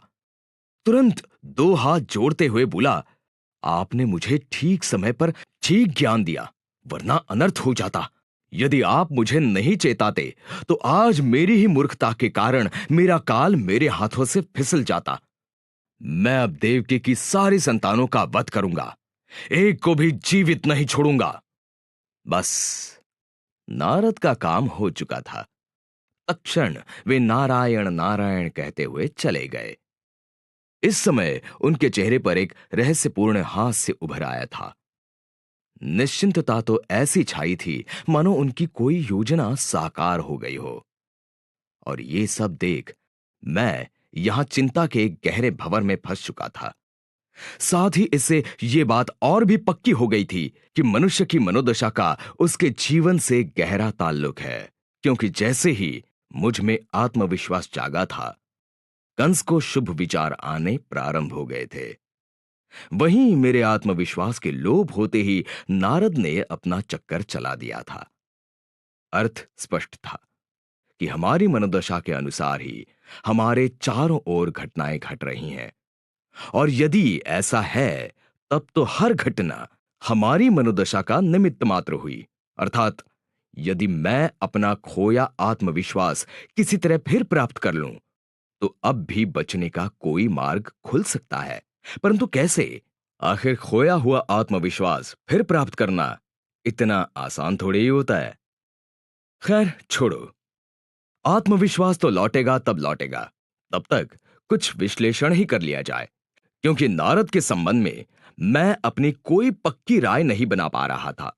दरअसल एक तो उनके रहस्यमय हास्य ने मेरे मन को बुरी तरह भ्रमित कर रखा था, और ऊपर से मेरे विश्लेषण का प्रारंभिक सार भी कुछ भ्रमित करने वाला ही था। कुल मिलाकर इन दोनों के मेल ने मुझे नारद के बारे में पूरी तरह असमंजस में डाल दिया था। चाहे जो हो, एक बात तो स्पष्ट थी कि या तो वो साधु के रूप में छिपा हुआ शैतान है, या फिर राक्षस स्वरूप में स्वयं को छिपाए कोई परम ज्ञानी है। हालांकि मैं ये भी जानता था कि मेरा मन अभी इतना विकसित नहीं हुआ है कि वो नारद का ठीक ठीक विश्लेषण कर सके। अतः इसके पहले कि मैं पागल हो जाऊं, मैंने इस गहन विश्लेषण पर पूर्ण विराम लगाना ही उचित समझा। वैसे भी सच कहूं तो नारद तो एक बहाना था। दरअसल मैं तो किसी तरह स्वयं को निश्चिंत करने में लगा हुआ था ताकि अपना खोया हुआ आत्मविश्वास दोबारा पा सकूं। यानी मेरा यह सारा विश्लेषण आत्मविश्वास दोबारा पाने की कवायद का एक हिस्सा था, और निश्चित ही खोई परिस्थिति को फिर से अपने पक्ष में करने के लिए यह आवश्यक भी था, क्योंकि अब तक के अनुभवों से मैं यह निर्विवाद सत्य तो समझ ही चुका था कि मनुष्य की मनोदशा का उसके भविष्य से सीधा ताल्लुक है। बस यही सब सोचते सोचते मुझे अचानक अपना पिछला जन्म याद आने लगा। उसके साथ ही याद आया वो संकल्प जो मरते वक्त मुझसे हुआ था। अगले जन्म में मैं हर हाल में सिर्फ विजय के रथ पर सवार रहूंगा, और उसके लिए मुझे चाहे जो करना पड़े करूंगा। अर्थात इस जन्म में मुझे स्वयं को इतनी शक्ति से भरना था कि वक्त पड़ने पर मैं ईश्वर से भी टकरा सकूं। अरे पगले, तो कर्म कर, यही तो वक्त है ईश्वर से टकराने का। वो भले ही तुझे मौत के मुंह में भेजने की योजना बना रहा हो, पर तू उसे जी कर दिखला दे। वो भी आम जीवन नहीं, एक शानदार जीवन। हाँ हाँ, तो वो तो जीना ही होगा, कोई ऐसे ही मरने को थोड़े ही जन्मूंगा। कुल मिलाकर मैं स्वयं में विश्वास जगाने हेतु यही संकल्प बार बार दोहराने लगा। तभी मैंने वो दृश्य देखा जिसकी कल्पना तक नहीं की थी। मैंने पिताजी को गोकुल जाते हुए देखा। वे बड़े प्रसन्न भी नजर आ रहे थे। शायद पूरे 4 वर्ष की नजर कैद के बाद आजाद होने का यह परिणाम था। लेकिन नहीं, दरअसल इस खुशी के पीछे कोई और ही राज छिपा हुआ था। खैर, उसकी चर्चा आगे कर ली जाएगी। पहले गोकुल की बाबत बता दूं। गोकुल एक छोटा परंतु सुंदर गांव नजर आ रहा था। पूरे गांव में बमुश्किल 25-30 कच्चे पक्के मकान थे। न जाने क्यों यह गांव मुझे पहली नजर में ही भा गया था। उधर गोकुल पहुंचते ही पिताजी सीधे वहां के मुखिया नंद के घर गए। यह तो ठीक, पर वहां क्या देखता हूं कि पिताजी के और भी विवाह हुए हैं। वसुदेव की दूसरी पत्नी रोहिणी वहीं नंद के घर पर रह रही थी, और कहने की जरूरत नहीं कि पिताजी उन्हीं से मिलने गोकुल गए हुए थे। यानी समझ गए ना, यही उनकी खुशी का असली राज था। साथ ही पिताजी के रोहिणी के प्रति व्यवहार से यह भी स्पष्ट हो रहा था कि वो उनकी सबसे प्रिय पत्नी थी। और मजे की बात तो यह कि उससे उनके 11 बच्चे भी थे। ये सब देखकर मुझे कम से कम इस बात का संतोष हुआ कि कंस ने भले ही मेरे 4 भाइयों को मार डाला, पर चलो, मेरे अन्य भाई बहन गोकुल में जीवित तो हैं। बस, वर्तमान विपरीत परिस्थितियों में इस ख्याल मात्र से ही मन बहुत प्रफुल्लित हो उठा था। दूसरी ओर नंद जी व वसुदेव जी की बात से यह भी पता चला कि पिताजी की कुल 14 शादियां हो चुकी हैं, जिनमें कुछ तो मेरी होने वाली मां देवकी की सगी बहनें हैं। इधर पिताजी का विशाल कुटुंब देखकर मेरा मन भी विशाल होने लगा, और मन की विशालता के साथ ही यह भी यकीन हो चला कि शायद मैं ही देवकी की 8वीं संतान हूं। तभी मेरे कानों में नारद की आवाज गूंजने लगी। देवकी की 8वीं संतान तेरा काल होगा। वो अत्यंत शक्तिशाली होगा, वो ईश्वर होगा। अच्छा, यानी मैं? क्योंकि शायद मैं ही तो देवकी की 8वीं संतान होने जा रहा हूं। तो क्या मैं शक्तिशाली होऊंगा? मैं ईश्वर होऊंगा? अब आगे क्या होगा यह तो नहीं मालूम, पर इस समय पिताजी के विशाल कुटुंब व नारद की भविष्यवाणी के तालमेल ने मुझे बड़ा सहारा दिया। मैं तो वैसे ही अपना खोया आत्मविश्वास वापस प्राप्त करने में लगा हुआ था, और आप तो जानते ही हैं कि एक टूटे हुए व्यक्ति को ईश्वर का सहारा जल्दी रास आ जाता है। मैं भी स्वयं में यही विश्वास जगाने लगा। हां, मैं ईश्वर हूं। ईश्वर ही क्यों, मैं तो ईश्वरों का भी ईश्वर हूं, क्योंकि ईश्वर की मर्जी तो मुझे मारने में ही है, जबकि मैं तो उसकी मर्जी के खिलाफ जाकर भी जीना चाहता हूं, और वो भी साधारण जीवन नहीं, अपितु सफलताओं से भरा जीवन। तो फिर ईश्वरों का ईश्वर हुए बगैर यह संभव ही कहां? अब ईश्वर की नीयत तो शुरू से ही मेरे बाबत ठीक नहीं। वो तो मुझे भेज ही मरने के लिए रहा है। ऐसे में मैं उसके भरोसे और कैसे जी सकता हूं, वरना वो तो मुझे मौत के मुंह में समाकर ही दम लेगा। नहीं, नहीं, मैं अपना ईश्वर खुद बनूंगा। यानी मन अचानक बड़े विचारों व संकल्पों से भरने लगा। खैर, चाहे जो हो, शायद ईश्वर एक ऐसा शब्द है जिसका ख्याल आते ही मन हजारों दिशाओं में दौड़ने लगता है।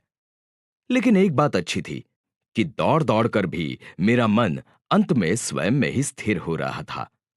इससे मुझे यह समझ में आ गया कि अपने जीवन का ईश्वर स्वयं बने बगैर मेरा उद्धार नहीं। ऐसा शुभ विचार क्या आया कि एक बार फिर मेरा आत्मविश्वास तेजी से बढ़ने लगा, और इसके साथ ही मनुष्य जीवन का एक और गणित मेरे जहन में साफ हो गया कि स्वयं को अपने जीवन का ईश्वर मानने से आत्मविश्वास बढ़ता है, जबकि अन्य ईश्वरों के भरोसे जीने से आत्मविश्वास कमजोर हो जाता है। और अपना यही अनुभव मैंने गीता में दोहराया था। आपको याद होगा, जब अर्जुन बार बार शास्त्रों और वेदों की दुहाई दे रहा था, तब मैंने उसे अपना यही अनुभव तो सुनाया था कि हजारों तरह की वाणी सुनकर विचलित हुई तेरी बुद्धि जब एक परमात्मा में भली भांति स्थिर हो जाएगी, यानी तेरी अपनी आत्मा में स्थित हो जाएगी, तब तो स्वतः ही सुने हुए व सुनने में आए सारे वचनों से मुक्त हो जाएगा। और हां, ये भी तो कहा था कि याद रख अर्जुन, मेरा भक्त यानी सिर्फ अपनी अंतरात्मा में ईश्वर खोजने वाला भक्त कभी नष्ट नहीं होता। होगा। अभी तो इन्हीं सब विचारों के तहत मेरे पास अपने स्वयं के ईश्वर बने बगैर कोई चारा ही नहीं था, और मैं बनने को तैयार ही बैठा था। बस मान लिया अपने को अपना ईश्वर, यानी मैं अब नष्ट नहीं होऊंगा। अभी ये सोच आश्वस्त हुआ ही था कि यहां तो सब उल्टा हो गया। इधर मेरा आत्मविश्वास बढ़ा, उधर कंस की क्रूरता में इजाफा हुआ। वो भी इस हद तक कि उसने अब देवकी की बची 4 संतानों को एक खुले प्रांगण में समारोह पूर्वक मारना तय किया। लो कर लो बात। ये तो मामा अपने भांजों की हत्या का समारोह मनाने जा रहा है। यानी कि मेरी सोच ही गलत हो गई।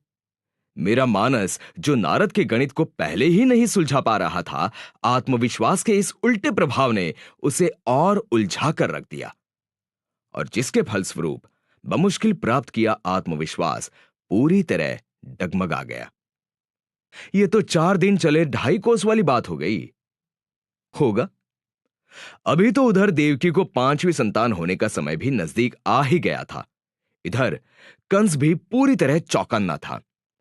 अब कि जैसे ही वसुदेव ने कंस को 5वां पुत्र होने की सूचना दी, कंस ने तत्क्षण शिशुवध महोत्सव में सम्मिलित होने के लिए पूरे शहर में ढिंढोरा पिटवा दिया।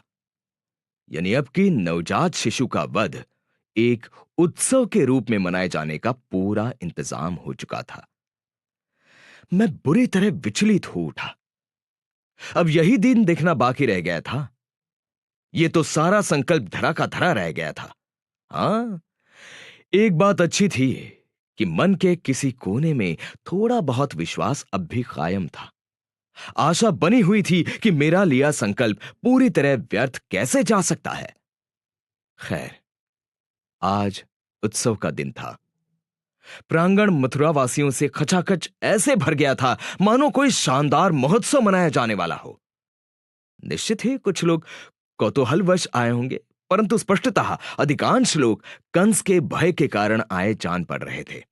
इसमें भी कोई दो राय नहीं कि कंस इस समय अपनी क्रूरता के सर्वोच्च शिखर पर विराजमान था। अपनी मौत से डरा कंस मानवीयता तक भूल गया था। उसकी क्रूरता का आलम तो यह था कि देवकी के पास सो रहे नवजात शिशु को बड़ी निर्दयतापूर्वक उसने अपने हाथों में पकड़ा। वह दंदनाता हुआ बड़ी शान से उत्सव प्रांगण की ओर रवाना हुआ।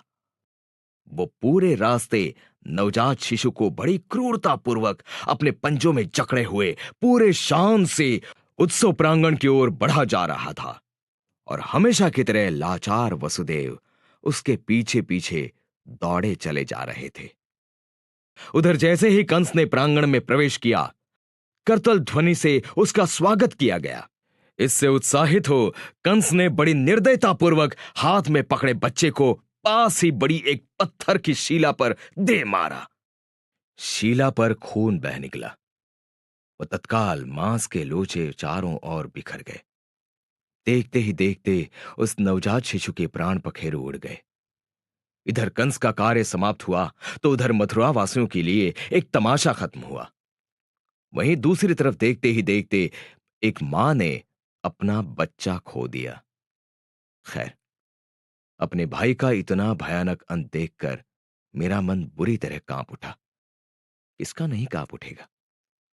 क्या एक नवजात शिशु की हत्या इतनी निर्दयतापूर्वक भी की जा सकती है, वो भी उसके अपने सगे मामा द्वारा?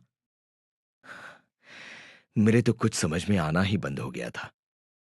और फिर असली सवाल यह था कि अपने निर्दोष भांजों की निर्मम हत्या कर कंस पा क्या रहा था? मौत से छुटकारा? नहीं, वो तो आज नहीं तो कल आनी ही है। तो फिर आखिर वो ऐसा क्यों कर रहा है?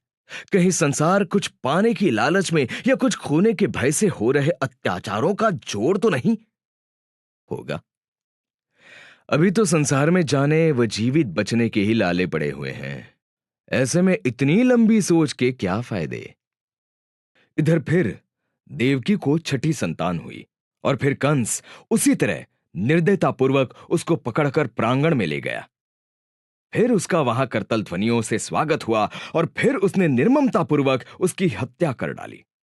अब मरने वाला तो मर ही रहा था, लेकिन यहां शून्य में पड़ा मैं भी चैन से ना तो जी पा रहा था और ना ही पैदा होकर छूट पा रहा था। कुल मिलाकर एक के बाद एक भाइयों की मृत्यु देखना मेरा भाग्य हो गया था। ना मेरा आत्मविश्वास कोई काम आ रहा था और ना ही मेरा संकल्प ही अपना कोई रंग दिखा पा रहा था। लेकिन कहते हैं ना कि समय हमेशा एक सा नहीं रहता, यही हुआ। अब किस समय ने एक नई ही अंगड़ाई ली। देवकी की 7वें संतान के रूप में एक पुत्री ने जन्म लिया। मैं खुश हुआ, शायद वो बच जाए। हो सकता है मामा को अपनी भांजी पर तरस आ जाए, सोचे भांजी से क्या खतरा। लेकिन नहीं, कंस नारद की आगाही से ऐसा भयभीत हुआ पड़ा था कि वैसा ही शानदार समारोह आयोजित कर उसने क्रूरतापूर्वक मेरी बहन की भी हत्या कर दी। यह दृश्य देखकर मेरा तो हृदय ही बैठ गया। खैर, अब यह तो तय हो ही चुका था कि देवकी की 8वीं संतान मैं ही हूं। वो मैं ही हूं जिसके कारण कंस ने 7 मासूमों की जान ली थी।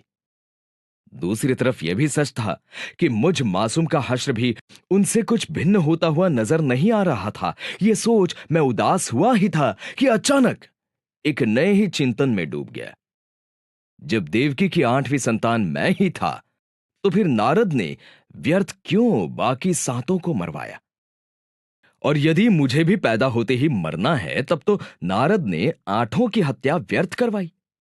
क्या नारद की देवकी से कोई शत्रुता थी, या मजाक ही मजाक में उसने सबको मरवा डाला था? लेकिन भला कोई बैठे बिठाए ऐसा मजाक क्यों करेगा? अर्थात जरूर इसके पीछे कोई राज होगा जो मेरी समझ में नहीं आ रहा है। पता नहीं क्यों अचानक मेरे मन में नारद के प्रति विश्वास जागने लगा। हालांकि इस विश्वास का मेरे पास कोई ठोस कारण नहीं था, तो क्या? वैसे भी विश्वास के कोई ठोस कारण होते भी नहीं है। सो 100 बातों की एक सुखद बात यह थी कि कहीं ना कहीं मेरे भीतर यह विश्वास जागा था कि नारद की बात में कुछ ना कुछ तथ्य अवश्य होना चाहिए, और यदि ऐसा है तो नारद के कहे अनुसार मेरा हश्र मेरे बाकी भाई बहनों जैसा कभी नहीं होगा। तो क्या मैं सचमुच बच निकलूंगा? शायद हां। मेरा विश्वास क्या लौटा, एक खुशखबरी ने तत्क्षण दस्तक दी। निश्चित ही खुशखबरी मथुरा से तो होने से रही। जी हां, वो मुझे पहली नजर में पसंद आए गांव गोकुल से थी, जहां मेरे एक और भाई ने जन्म लिया था। दरअसल वसुदेव को रोहिणी से बलराम नामक एक पुत्र हुआ था। खुशखबरी यह कि चिंता की कोई बात नहीं थी, क्योंकि वो पूरी तरह सुरक्षित था। सीधी बात है, उस पर नारद की भविष्यवाणी की तलवार थोड़ी लटक रही थी। कहने का तात्पर्य, देवकी के बच्चों को छोड़कर पिताजी की अन्य संतानों पर कहीं कोई खतरा न था। ऐसे में स्वाभाविक तौर पर बहन की मौत से व्यथित हुआ मेरा मन बड़े भैया को जीवित देखकर बड़ी राहत महसूस करने लगा। और निश्चित ही यह राहत इस समय मेरे वर्तमान मानस के लिए एक बड़ा सहारा थी। इधर देखते ही देखते इसका एक सकारात्मक परिणाम भी आया। जाने क्या हुआ कि अचानक मन पूरी तरह भयमुक्त हो गया, और मन के भयमुक्त होते ही आत्मविश्वास अपने सर्वोच्च शिखर पर जा बैठा। इधर आत्मविश्वास क्या लौटा, विश्लेषक मन भी पूरी तरह सक्रिय हो गया। मौका पाकर उसने भी एक गहरी डुबकी लगाते हुए वर्षों से उलझी नारद के गणित की गुत्थी सुलझा ली। अब नारद का चक्कर पूरी तरह मेरी समझ में आ गया था। मेरा अंदेशा ठीक निकला था। नारद परम ज्ञानी थे। उन्होंने सचमुच बड़ा ऊंचा दांव खेला था। वैसे दांव तो गुत्थी सुलझाकर मैंने भी कोई छोटा नहीं खेला था। इधर गुत्थी क्या सुलझी, गर्व नामक एक नए भाव से मेरी मुलाकात हुई। जी हां, अचानक स्वयं के चिंतन पर गर्व करने लगा। खैर, पहले नारद के चलाए चक्कर की चर्चा कर ली जाए तो उसका गणित साफ था। वे कंस के अत्याचारों पर लगाम तो लगाना चाहते थे, परंतु उनकी दुविधा यह थी कि कंस के सामने कोई टिक सके या उसे ठिकाने लगा सके, ऐसा उस समय उनको मथुरा में कोई नजर नहीं आ रहा था। अतः इस कार्य के लिए उनको किसी शक्तिशाली के जन्म लेने की आवश्यकता महसूस हुई। नारद, जो कि अदृश्य जगत के गणित के एक पक्के गणक थे, उन्होंने तत्क्षण एक शक्तिमान बच्चे के जन्म का पूरा गणित अपने अंतर में जमा लिया और फिर देवकी की 8वीं संतान तेरा काल होगी कहकर हाथों हाथ उन्होंने उस शक्तिशाली बालक को जन्म भी दे दिया। यही नहीं, साथ ही लगे हाथों ईश्वर कहकर उसे आत्मविश्वास की शक्ति भी प्रदान कर दी। वहीं उनके इस गणित में दूसरी गौर करने लायक बात यह थी कि कंस का वर्तमान अहंकार इतना मजबूत नहीं था कि उसे तुरंत तोड़ा जा सके। अतः नारद चाहते थे कि कंस देवकी के 7 बच्चों की हत्या करे, जिससे उसके वर्तमान अहंकार में कुछ बढ़ोतरी हो। और शायद इसीलिए उन्होंने पहले, दूसरे या 5वें छठे को नहीं, 8वें को उसका काल कहा। उधर कंस ने भी पहले 4 बच्चों का वध कर अपने कदम नारद के गणित की ओर तेजी से बढ़ा ही दिए थे। लेकिन जब उसे 8वें बच्चे को छोड़कर बाकी को न मारने का शुभ विचार आया तो नारद विचलित हो गए। स्वाभाविक तौर पर इससे उन्हें अपना गणित लड़खड़ाता हुआ नजर आने लगा, क्योंकि यदि ऐसा हुआ तो कंस का अहंकार अपनी चरम सीमा पर कैसे पहुंचेगा, और अहंकार के बगैर चरम सीमा पर पहुंचे उसका विनाश कैसे होगा। लेकिन कहते हैं ना कि जो हार मान जाए वो संत कैसा। बस नारद ने गाड़ी के पहिए की लकड़ियां बताकर कंस को सभी बच्चों की हत्या के लिए उकसाया और बेचारा भयभीत कंस नारद के जाल में फंस गया। दरअसल नारद ने ऐसा कर कंस के पाप और अहंकार में बढ़ोतरी निश्चित की, क्योंकि अहंकार का यह नियम है कि वो एक शिखर पर पहुंचकर स्वतः ही टूट फूट कर खत्म हो जाता है। पहले तो आम मनुष्यों की तरह यह गणित न समझ पाने की वजह से मैं भी विचलित हुआ था कि नारद कैसे संत हैं जो कंस को बाल हत्या के लिए उकसा रहे हैं। लेकिन आज जब बात समझ में आ गई तो मैं नारद के गणित का कायल हो गया। उसने 7 बच्चों को मरवाया ऐसा नहीं था, क्योंकि यहां अदृश्य जगत में लाखों ऐसे सूक्ष्म मन मौजूद ही हैं जो अपने पूर्व जन्म में इतनी हताश मनोदशा में मरे हैं कि अपने अगले जन्म में जन्मते ही मौत के मुख में समाने को तैयार ही बैठे हैं। यानी जिनमें जीने की लालसा ही नहीं बची है, और जो यहां पड़े पड़े फिर मौत का बहाना खोज रहे हैं, अर्थात कुछ न सही तो बीमारी ही सही। खैर, अब मेरा विश्लेषण एकदम साफ था। 2 जगत एक साथ जीवित व कार्यशील हैं। एक दृश्यमान जगत जहां ये सारी घटनाएं दृश्यमान हो रही है, व दूसरा मन और उसके कंपनों का अदृश्य जगत, जो मनुष्य के भीतर भावों व विचारों के रूप में निरंतर प्रकट हो रहा है। और दरअसल ये दृश्य जगत जहां ये सारी घटनाएं घट रही हैं, वो तो परिणाम मात्र है, जिसके तमाम कारण मनुष्य के मन रूपी अदृश्य जगत से उत्पन्न हो रहे हैं। सचमुच आज मेरी विश्लेषण क्षमता ने नारद का गणित समझकर बड़ी ऊंची छलांग लगाई थी।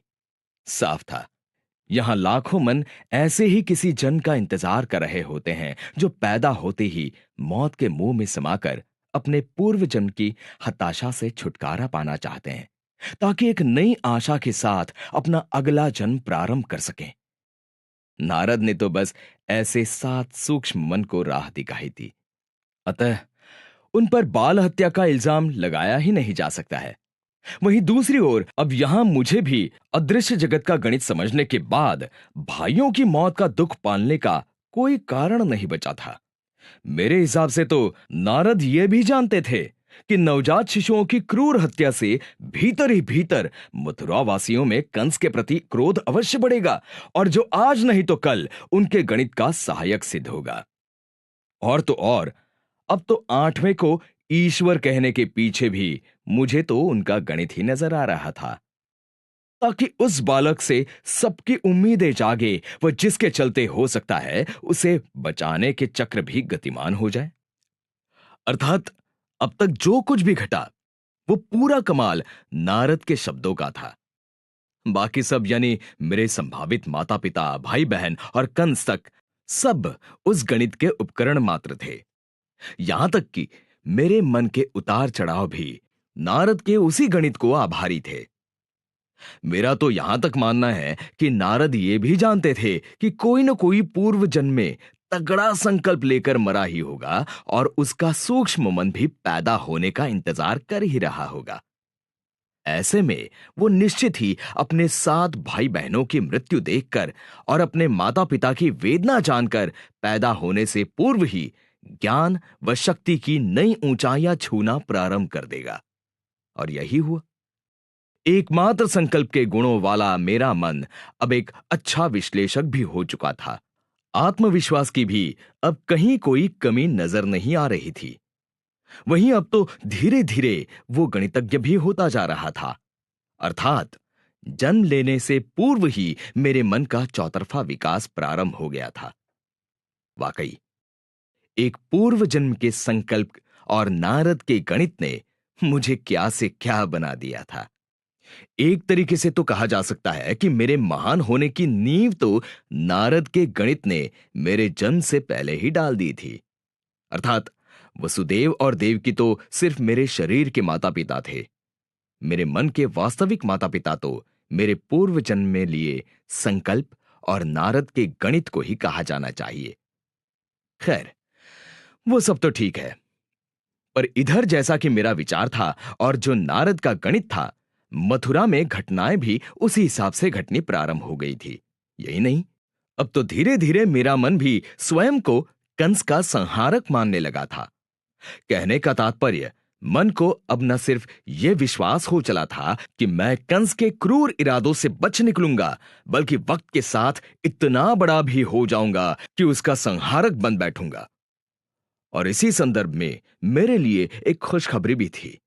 मथुरा में कंस के इस संभावित संहारक को बचाने के चक्र गतिमान भी हो गए थे। जैसे जैसे 8वें के पैदा होने का समय नजदीक आता जा रहा था, वैसे वैसे वसुदेव समेत कईयों के कानों में नारद की आवाज गूंजने लगी थी कि देवकी की 8वीं संतान कंस का विनाशक होगी। और इसका एक सुखद परिणाम यह आया कि वसुदेव के मन में मुझे बचाने की इच्छा जागृत हुई। अब वसुदेव कोई साधारण मनुष्य तो थे नहीं। राजमहल से उनके बड़े करीबी रिश्ते थे और इस वजह से स्वाभाविक तौर पर वे राजमहल के सभी लोगों से अच्छी तरह परिचित थे। वहीं उन्हें यह अंदेशा था ही कि महामंत्री अनर्थ व आचार्य गर्गाचार्य जी भी मन ही मन कंस से नाराज हैं। साथ ही वे ये भी जानते थे कि बगैर इन प्रभावशाली व्यक्तियों को अपने साथ मिलाए अपनी 8वीं संतान को बचा पाना असंभव है। बस यही सब सोचते हुए वसुदेव ने हिम्मत कर अपनी 8वीं संतान को बचाने की इच्छा उन दोनों के समक्ष जाहिर की। निश्चित ही कंस के विरुद्ध बगावत का बिगुल बजाकर उन्होंने बड़ा हिम्मत का काम किया था। इधर हिम्मत क्या करी कि समय ने भी पलटा खाया। हुआ ये कि नारद की भविष्यवाणी अनर्थ व गर्गाचार्य के मन में अब भी पूरी तरह ताजा थी और भीतर ही भीतर वे कंस से नाराज भी थे ही। अतः उन्हें तो ऐसा लगा मानो वसुदेव ने उनके दिल की बात कह दी हो। परिणाम ये आया कि बगैर किसी विशेष विचार विमर्श के तीनों ने मिलकर 8वें बच्चे को बचाने के हर संभव प्रयास करना तय कर लिया। ये ही नहीं, फिर तो तीनों ने तत्काल प्रभाव से अपने अपने हिसाब से योजना पर विचार करना भी प्रारंभ कर दिया। उधर बदले हुए हालात से वसुदेव काफी उत्साहित हो उठे थे। निश्चित ही इस उत्साह के पीछे का प्रमुख कारण अनर्थ व गर्गाचार्य जी का उनके साथ होना था। और जहां तक मेरा सवाल है, मेरी तो बात ही मत पूछो। मैं तो मारे खुशी के शून्य में ही उछल पड़ा था। विश्वास ही नहीं हो रहा था कि सचमुच मुझे बचाने की कोशिशें प्रारंभ हो गई है। अब विश्वास हो या ना हो, पर हकीकत यही थी कि मेरी फिक्र करने वाला अब मैं अकेला नहीं बचा था। बताइए, भला ऐसे में कौन खुश नहीं होगा? मैं नहीं मानता कि शून्य में लीन किसी सूक्ष्म मन ने कभी ऐसी खुशी का अनुभव किया होगा। खुशी ही क्यों, मुझ जैसी वेदना भी कहां किसी ने झेली होगी। वैसे तो मेरे सहे भावों के उतार चढ़ाव भी यहां शून्य में किसे कब नसीब हुए होंगे। ऐसे देखा जाए तो शून्य में लीन किस मन के व्यक्तित्व का यहीं पड़े पड़े इतना चौतरफा विकास हुआ होगा। यानी मैं हर दृष्टि से अद्वितीय होने की दौड़ में लग गया था। ऐसे में सोचना लाजमी ही था कि कहीं सचमुच नारद ने जाने अनजाने मेरे अद्वितीय होने की नींव तो नहीं डाल दी थी। लेकिन मेरी यह खुशी कहूं या गलतफहमी ज्यादा देर टिक नहीं पाई। पिताजी को अचानक क्या सूझी कि वे गोकुल चले गए। मैं उदास हो गया। अरे, मथुरा में कितने काम पड़े हैं, भला यह भी कोई समय है गोकुल जाने का। फिर सोचा, शायद वे इस समय झेल रहे मानसिक त्रास को कुछ हल्का करने हेतु अपनी प्यारी पत्नी रोहिणी से मिलने गए होंगे। आखिर उनका अपना भी तो कोई जीवन है कि नहीं। कहने का तात्पर्य, फैली घबराहट के बावजूद मैंने अपनी सोच की सकारात्मकता बनाए रखी। उधर गोकुल में कमाल हो गया। वसुदेव जी के वहां जाने का भी एक सकारात्मक परिणाम आया। वहां मुझे बचाने का एक नया व अनोखा तरीका उभर कर सामने आया। हुआ ये कि वहां उन्हें पता चला कि नंद की पत्नी यशोदा भी गर्भवती है और करीब 4 माह बाद यशोदा को प्रसूति के आसार हैं। वसुदेव जिनका चिंतन दिन रात अपनी 8वीं संतान को बचाने में लगा हुआ था, यह सुनते ही तत्क्षण उनके दिमाग में एक योजना ने जन्म भी ले लिया। हालांकि योजना ऐसी थी जिसे नंद जी से कहना आसान नहीं था, फिर भी कहना तो था ही। शायद इसलिए भी कि सवाल सिर्फ अपने पुत्र को बचाने का ही नहीं, बल्कि कंस के संभावित संहारक को इस धरती पर लाने का भी था। आखिर वसुदेव जी ने मन कड़ा कर व बड़े भरे मन से नंद जी को नारद की भविष्यवाणी तथा उनके 7 संतानों की हुई मौत की याद ताजा करवाई। नंद जी तो वैसे ही जब से ये सब घट रहा था, वसुदेव जी के प्रति हमदर्दी से भरे पड़े थे। बस इस हमदर्दी के सहारे ही हिम्मत कर वसुदेव जी ने नंद जी से निवेदन किया कि यदि वे अपना बच्चा बदलने को राजी हो जाएं, तो उन्हें नारद के कहे अनुसार कंस के संहारक को बचा पाने का पुण्य भी मिल सकता है और उसे पालने का अद्भुत मौका भी नसीब हो सकता है। वसुदेव जी का गणित साफ था। नंद जी की पत्नी यशोदा को प्रसूति करीब 4 माह बाद अपेक्षित थी और मेरा जन्म भी करीब करीब उसी दरमियान संभावित था। उनकी योजना यह थी कि यदि बच्चे ही बदल दिए जाएं, तो मुझे बचाने की सूरत निकल सकती है। लेकिन मामले की पेचीदगी यह थी कि इसके लिए नंद जी को अपने बच्चे की कुर्बानी देनी पड़े, ऐसा था। यानी सौदा तो जान के बदले जान का ही संभव था। खैर, उधर स्वाभाविक तौर पर नंद जी एक बार को तो प्रस्ताव सुनते ही बुरी तरह चौंक गए थे। उन्हें तो चौंकना ही था, क्योंकि प्रस्ताव ही कुछ ऐसा था। सच कहूं तो ये वसुदेव की दृढ़ता ही कही जाएगी, जो वे ऐसा प्रस्ताव नंद जी को दे पाए थे। अंत में वे बच्चा बदलने को राजी भी हो गए। उधर यह भी मानना ही होगा कि नंद जी द्वारा अपनी संतान कंस को सौंपना एक कठोर निर्णय था। निश्चित ही ये एक ऐसी कठोर अग्नि परीक्षा थी जिससे गुजरना आसान नहीं था। वैसे नंद जी द्वारा इतनी आसानी से अपने ही कलेजे के टुकड़े को सौंपने के लिए राजी होने में कई बातों ने एक साथ अपना प्रभाव डाला था। सर्वप्रथम तो वसुदेव उनके खास मित्र, अजीज व हितैषी थे और इस समय वे अपनी 7 संतानों को खोने के शोक में डूबे हुए थे। दूसरा, संतान खोकर भी संतान तो उन्हें मिल ही रही थी और फिर नंद जी भी कंस की दुष्टता पर लगाम लगाना तो चाहते ही थे। अतः शायद एक अच्छे नागरिक की तरह ये कुर्बानी देकर वे अपना फर्ज अदा कर रहे थे। और सबसे बड़ी बात यह कि इस बहाने उन्हें कंस के भावी संहारक और एक अद्भुत बालक को पालने का मौका भी मिल रहा था। यानी कुल मिलाकर नंद जी के राजी होने में एक नहीं अनेक बातों ने अपना प्रभाव छोड़ा था। शायद नंद जी के राजी होने में महामंत्री व आचार्य जी की योजना में शामिल होने ने भी अपनी महत्वपूर्ण भूमिका निभाई होगी, क्योंकि निश्चित ही राजभवन के प्रमुख स्तंभों का योजना में शामिल होना हर दृष्टिकोण से एक आश्वासन की बात तो थी ही। खैर, जब बच्चे बदलने पर रजामंदी हो गई, तो सबसे पहले यह तय किया गया कि यशोदा व देवकी को इस बारे में कुछ भी नहीं बताया जाएगा। उनका मानना था कि ऐसी बातें महिलाओं को बताने से योजना की गुप्तता पर बुरा असर पड़ सकता है। यही नहीं, अब तो वसुदेव इतने उत्साहित हो उठे थे कि देखते ही देखते उन्होंने योजना को अंतिम रूप भी दे दिया। योजना अनुसार नंद जी को यशोदा को लेकर प्रसूति के लिए मथुरा आना था और जहां उन्हें ठहराने की व्यवस्था वसुदेव जी की जिम्मेदारी थी, तथा इसके आगे की सारी जिम्मेदारी अनर्थ व गर्गाचार्य के मजबूत कंधों को उठानी थी। यानी योजना के साथ साथ कार्यों का विभाजन भी स्पष्ट रूपेण हो चुका था। हालांकि एक और यहां मुझे बचाने की कवायद तेज हुई थी, तो वहां कंस भी सोया हुआ नहीं था। उसने भी 8वें शिशु का हर हाल में वध करने के चक्र तेजी से गतिमान कर दिए थे।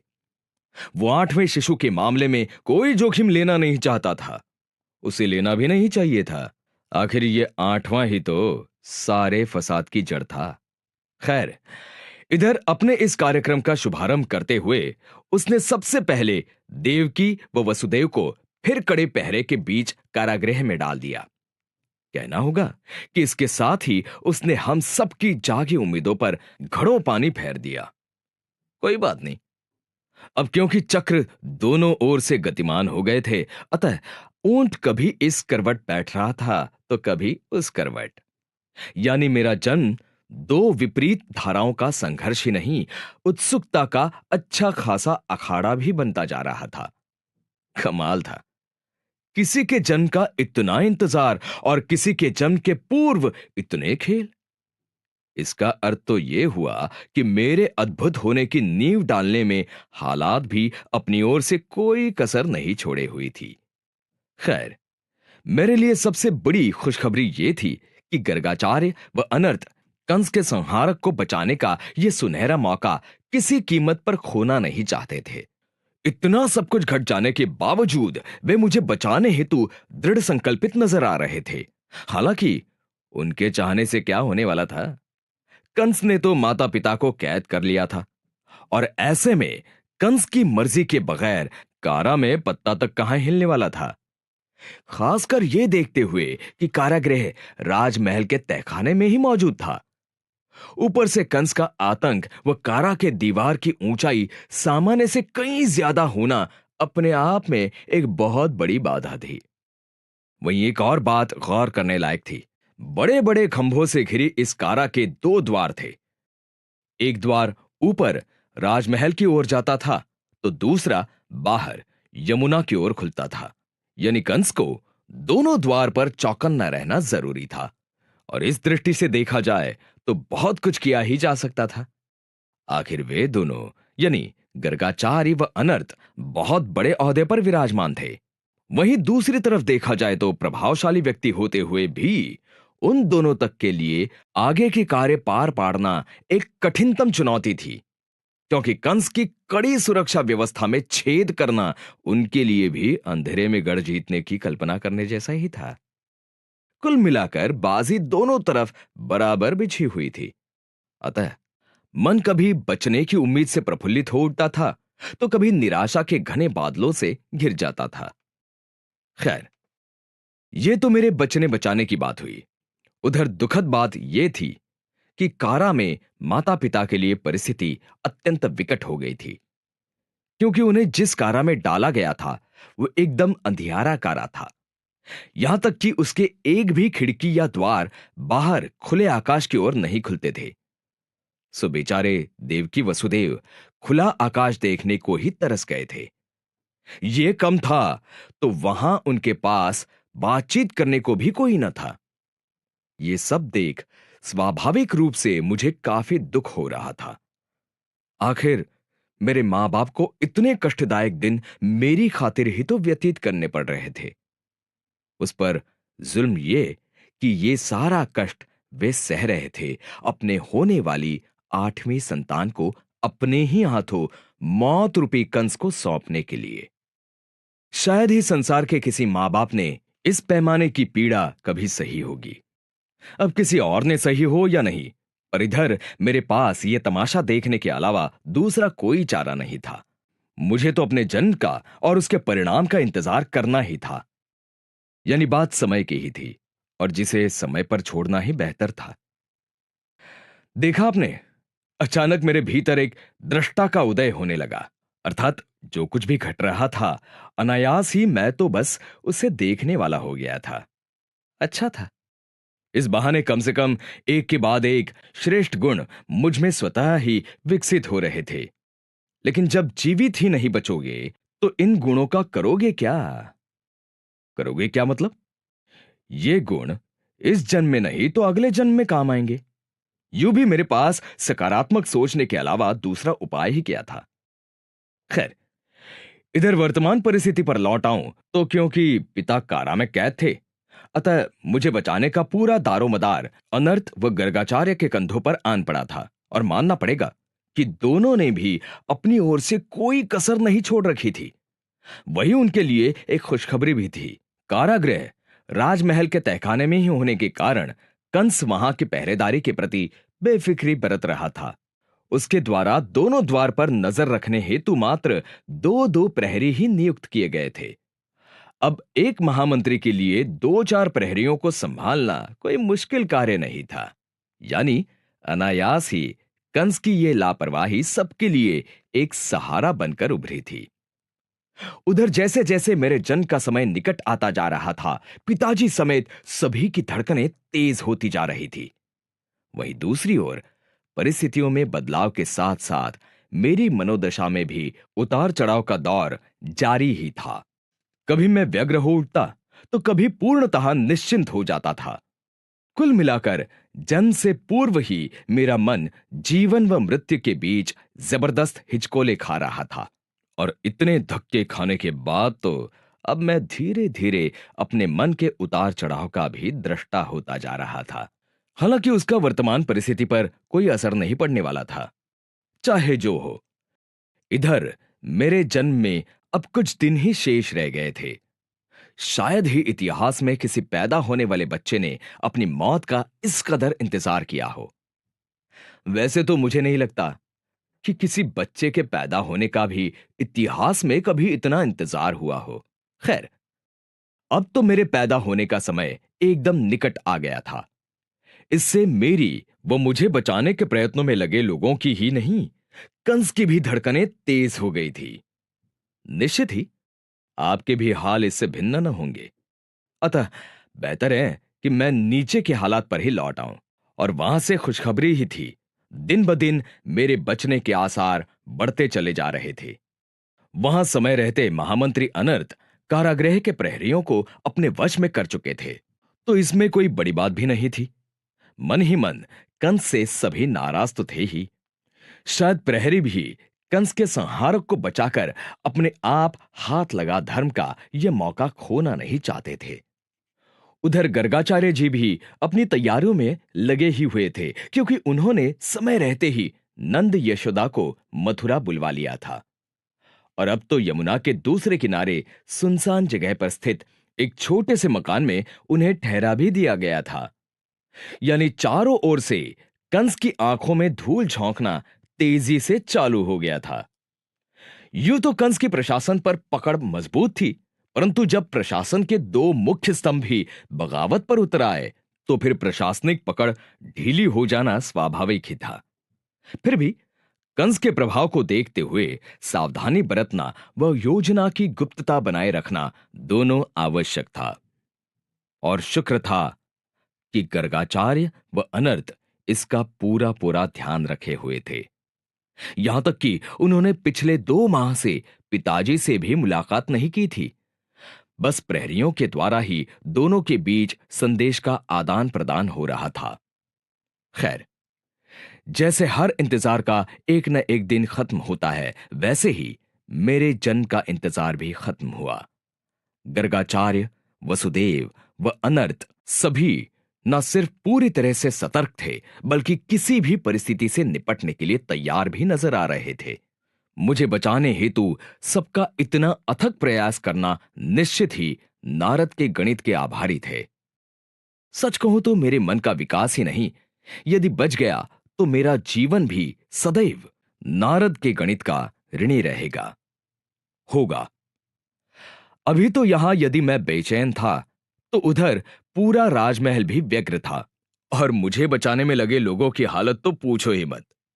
बेचारे माता पिता की स्थिति भी बड़ी दयनीय थी। वे करना बहुत कुछ चाहते थे पर कर कुछ नहीं पा रहे थे। नारद के वक्तव्य के कारण मुझसे उम्मीदें तो बड़ी लगाए बैठे थे, लेकिन शायद इंतजार उम्मीदों के टूटने का ही कर रहे थे। वाकई इस अंतिम क्षण ऊंट किस करवट बैठे कहा नहीं जा सकता था। और आखिरकार इसी असमंजस के बीच मेरे जन्म की घड़ी भी आ ही गई। भादो महीने की काली अंधेरी रात थी वो। चारों ओर तूफानी वर्षा हो रही थी। आकाश में बार बार बिजलियां भी चमक रही थीं। कुल मिलाकर बड़ा ही भयावह वातावरण था। सच कहूं तो जो आलम मेरे जन्म से पूर्व था, उससे कहीं खतरनाक आलम इस समय मेरे जन्म के वक्त था। लग तो ऐसा रहा था कि मेरे जन्म की व्यग्रता अब सिर्फ राजमहल या मथुरा तक सिमटकर नहीं रह गई थी, बल्कि पूरी प्रकृति ही व्यग्र हो उठी नजर आ रही थी। होने दो, अभी तो इधर मेरे जन्म का क्षण भी नजदीक आ गया था और उधर आचार्य जी व महामंत्री कारागृह के द्वार के बाहर ही किसी शुभ समाचार के इंतजार में पूरी तरह सजग एवं तैयार खड़े थे। निश्चित ही वसुदेव जी के कारा में बंद होने के कारण उनकी जवाबदारियां काफी बढ़ गई थी। यहां तक कि नंजी से बच्चे बदलने हेतु पूरा तालमेल भी उन्हें ही बिठाना पड़ रहा था। यदि कर्म को अंजाम देना हो तो सर पे आया हर कार्य निपटाना ही पड़ता है, चाहे जो हो। कुल मिलाकर तूफानी रात के साथ साथ व्यग्रता का भी चारों ओर साम्राज्य हो गया था। फिर भी सबसे अजीब हालत मेरी ही थी। आखिर दारो मदार तो मेरे ही भविष्य का था। बाजी तो मेरी ही जान की लगी हुई थी। तो उसका फैसला भी कौन सा दूर था। आखिर अष्टमी की उस काली अंधेरी रात को मेरा जन्म हो ही गया। इसके साथ ही एक लंबे इंतजार का भी अंत हुआ। वैसे एक बात बता दूं आपको, मेरा जन्म 8वें महीने में ही हो गया था और कुदरत की भी लीला देखो। मामला कुछ ऐसा बैठा था कि जो बात चिंता का परम विषय होनी चाहिए थी, वही वरदान साबित हुई थी। हुआ ये कि इसी दरमियान यशोदा ने भी अपनी पुत्री को जन्म दे दिया। यानी ये अच्छा ही हुआ था जो मैं 1 माह पहले पैदा हो गया था, वरना 1 माह पुरानी बच्ची से मुझे बदलना अशक्य हो जाता। कहने का तात्पर्य यह कि इस समय से पूर्व के जन्म ने उल्टा आचार्य जी व महामंत्री का कार्य आसान कर दिया था। अन्यथा तो अब तक की सारी मेहनत पर पानी ही फिर गया होता। वैसे इसका एक अन्य तात्कालिक फायदा भी हुआ। अभी मेरे पैदा होने में कुछ ही दिन बाकी हैं। इस भुलावे में खोया कंस इस समय पूरी तरह से सतर्क भी नहीं था। निश्चित ही इसने भी उन दोनों का कार्य आसान कर रखा था। खैर, उधर वसुदेव ने तो पैदा होते ही मुझे उठाया और बड़े प्यार से चूमा। सुंदर, सांवला व तेजस्वी बच्चा अपनी गोद में पाकर वसुदेव जी तो धन्य हो गए थे। उनके हृदय में प्रेम की हजारों तरंगे उठ रही थी, लेकिन उन्हें अपने प्रेम पर नियंत्रण रखना आवश्यक था, क्योंकि समय की मांग कुछ और थी। अरे भाई, इससे पहले कि मैं पल दो पल की बात हो जाऊं, मुझे कंस के चंगुल से छुड़ाने का भयानक कार्य सामने मुंह फाड़े नहीं खड़ा था क्या?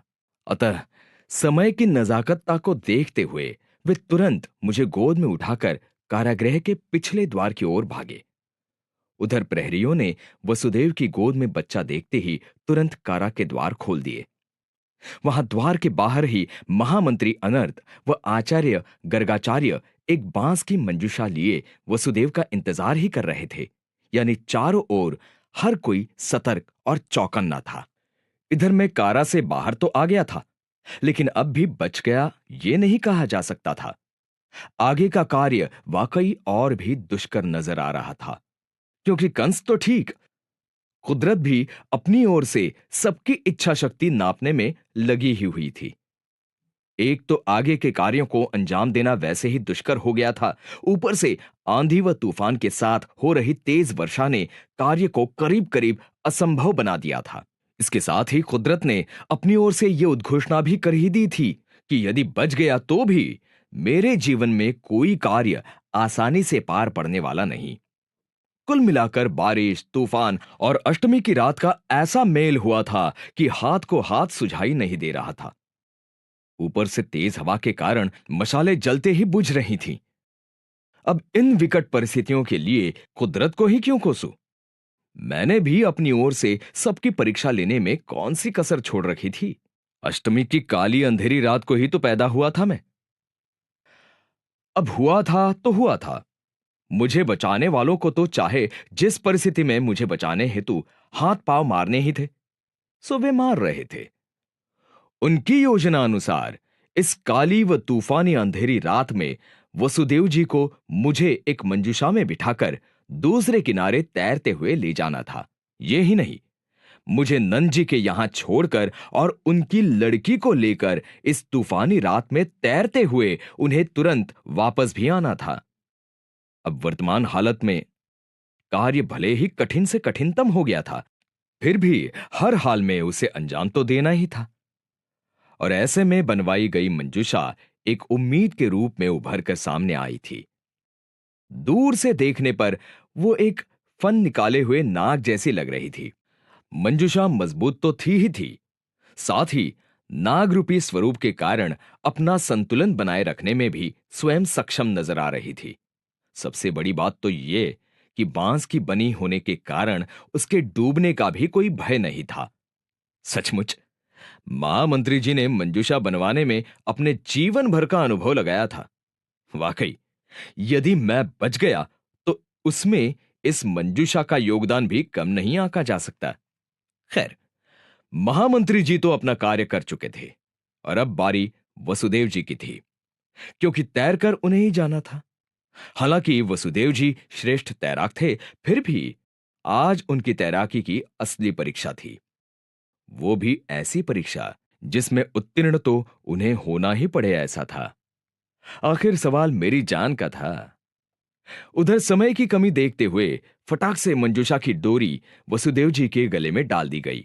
वह तपाक से मुझे उसमें लिटा दिया गया और इधर बिना समय व्यतीत किए तुरंत वसुदेव जी ने तूफानी यमुना में गोता भी लगा दिया। निश्चित ही इस समय वसुदेव जी अपने कंधों पर बहुत बड़ी जवाबदारी ढोकर जा रहे थे। मेरी जान ही नहीं, सबकी मेहनत व उम्मीदें भी इस समय उनकी तैराकी कुशलता पर जाकर टिकी हुई थी। यानी मैं कारा की चार दीवारी से खुली हवा में तो आ गया था, पर मौत का साया अब भी पूरी तरह बरकरार था।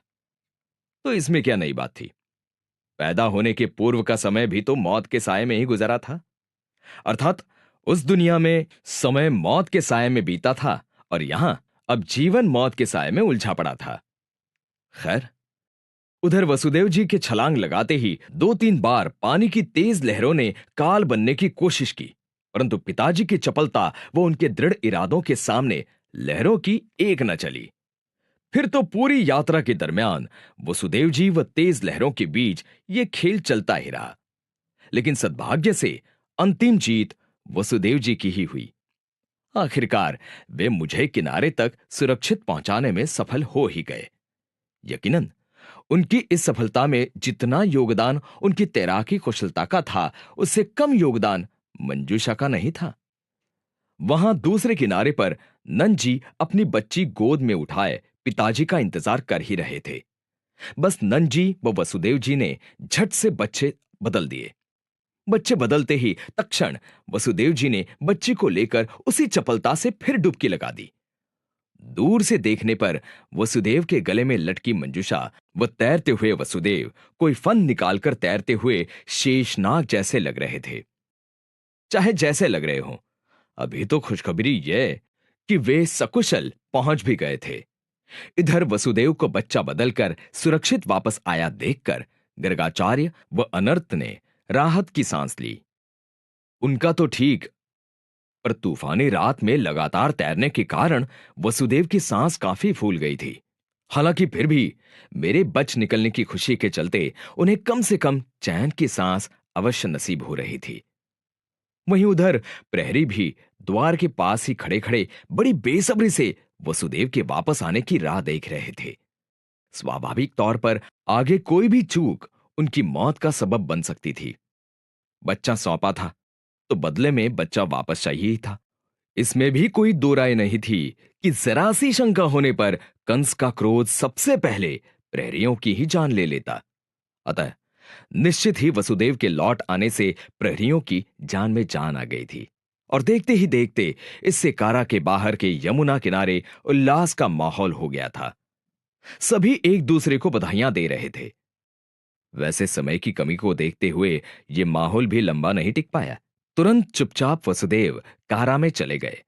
वो पहुंचते ही उस मासूम बच्ची को देवकी के पास ऐसे सुला दिया जैसे मैं लेटा हुआ हूं।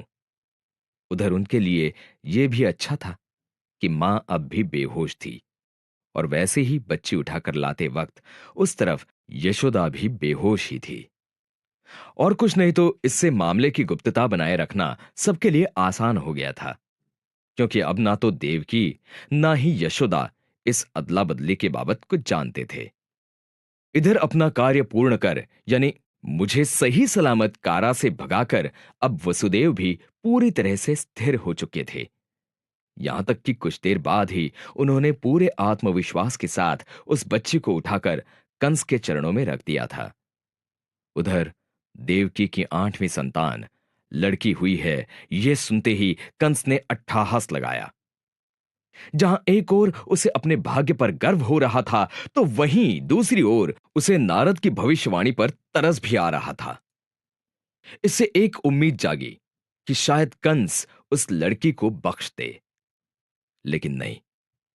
दूसरे दिन एक बार फिर उसने उसी प्रांगण में उसी प्रकार समारोह पूर्वक समस्त मथुरा वासियों के सामने उस लड़की को भी उतनी ही निर्दयता से मार डाला। और इसके साथ ही आखिरकार मेरे भविष्य पर से पर्दा उठ गया।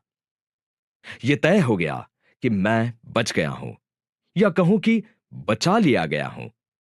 निश्चित ही इसमें गर्गाचार्य जी, अनर्थ और पिताजी के साथ साथ मेरे संकल्प व नारद के गणित का भी बहुत बड़ा योगदान था, और नंद जी की कुर्बानी तो भुलाई ही नहीं जा सकती। इसीलिए तो कहता हूं कि संकल्प मेरी पहली माता व नारद का गणित मेरे प्रथम पिता हैं। कहने की जरूरत नहीं कि देवकी वसुदेव मेरे दूसरे माता पिता थे, और कमाल यह कि अब तो मैं अपने तीसरे माता पिता भी नंद यशोदा के रूप में पा चुका था। ऐसे में मुझ नादान के लिए यह निर्णय ही करना मुश्किल हो गया था कि पैदा होने के एक ही दिन में तीन तीन माता पिता का प्यार पाने वाला मैं एक भाग्यशाली बच्चा हूं, या फिर पैदा होते ही अपने माता पिता से बिछुड़ने वाली मैं एक दुर्भाग्यशाली संतान हूं। वैसे यह फैसला समय को ही करना था, और इस समय उसे समय पर छोड़ना ही उचित था। मैं तो इतना जानता हूं कि एक बार फिर मैं चेतन जगत को छोड़कर अचेतन जगत में आ चुका था, और पता नहीं क्यों दिल के किसी कोने में मुझे ऐसा लग रहा था कि हो ना हो मेरा जीवन अद्भुत होना चाहिए, क्योंकि जब मेरा जन्म इतना अद्भुत है तो जीवन को तो अद्भुत होना ही चाहिए। आप ही देखिए, साधारणतः किसी के भी जीवन की कहानी उसके जन्म से शुरू होती है, लेकिन मेरे जीवन की कहानी तो मेरे वास्तविक जन्म से 10 वर्ष पूर्व ही प्रारंभ हो चुकी थी। अतः मुझे यह सोचने का पूरा अधिकार था कि यह एक अद्भुत बालक की अद्भुत जीवन गाथा सिद्ध हो सकती है। खैर, समय के गणित का ज्ञान क्या नहीं कर सकता है, यह नारद के गणित ने दिखा ही दिया था। वो ना सिर्फ समय पैदा कर सकता है, बल्कि समय बदल भी सकता है, और तो और वो चाहे तो समय को मार भी सकता है। देखो ना, नारद ने 8वां क्या कहा, 8वें को बचाने वाले एकत्रित हो ही गए, लेकिन पहले 7 को बचाने की कोई कोशिश नहीं की गई थी, तो वे भी देवकी वसुदेव की ही संतान। परंतु फर्क सिर्फ इतना रह गया था कि उनके साथ नारद की भविष्यवाणी का बल नहीं था।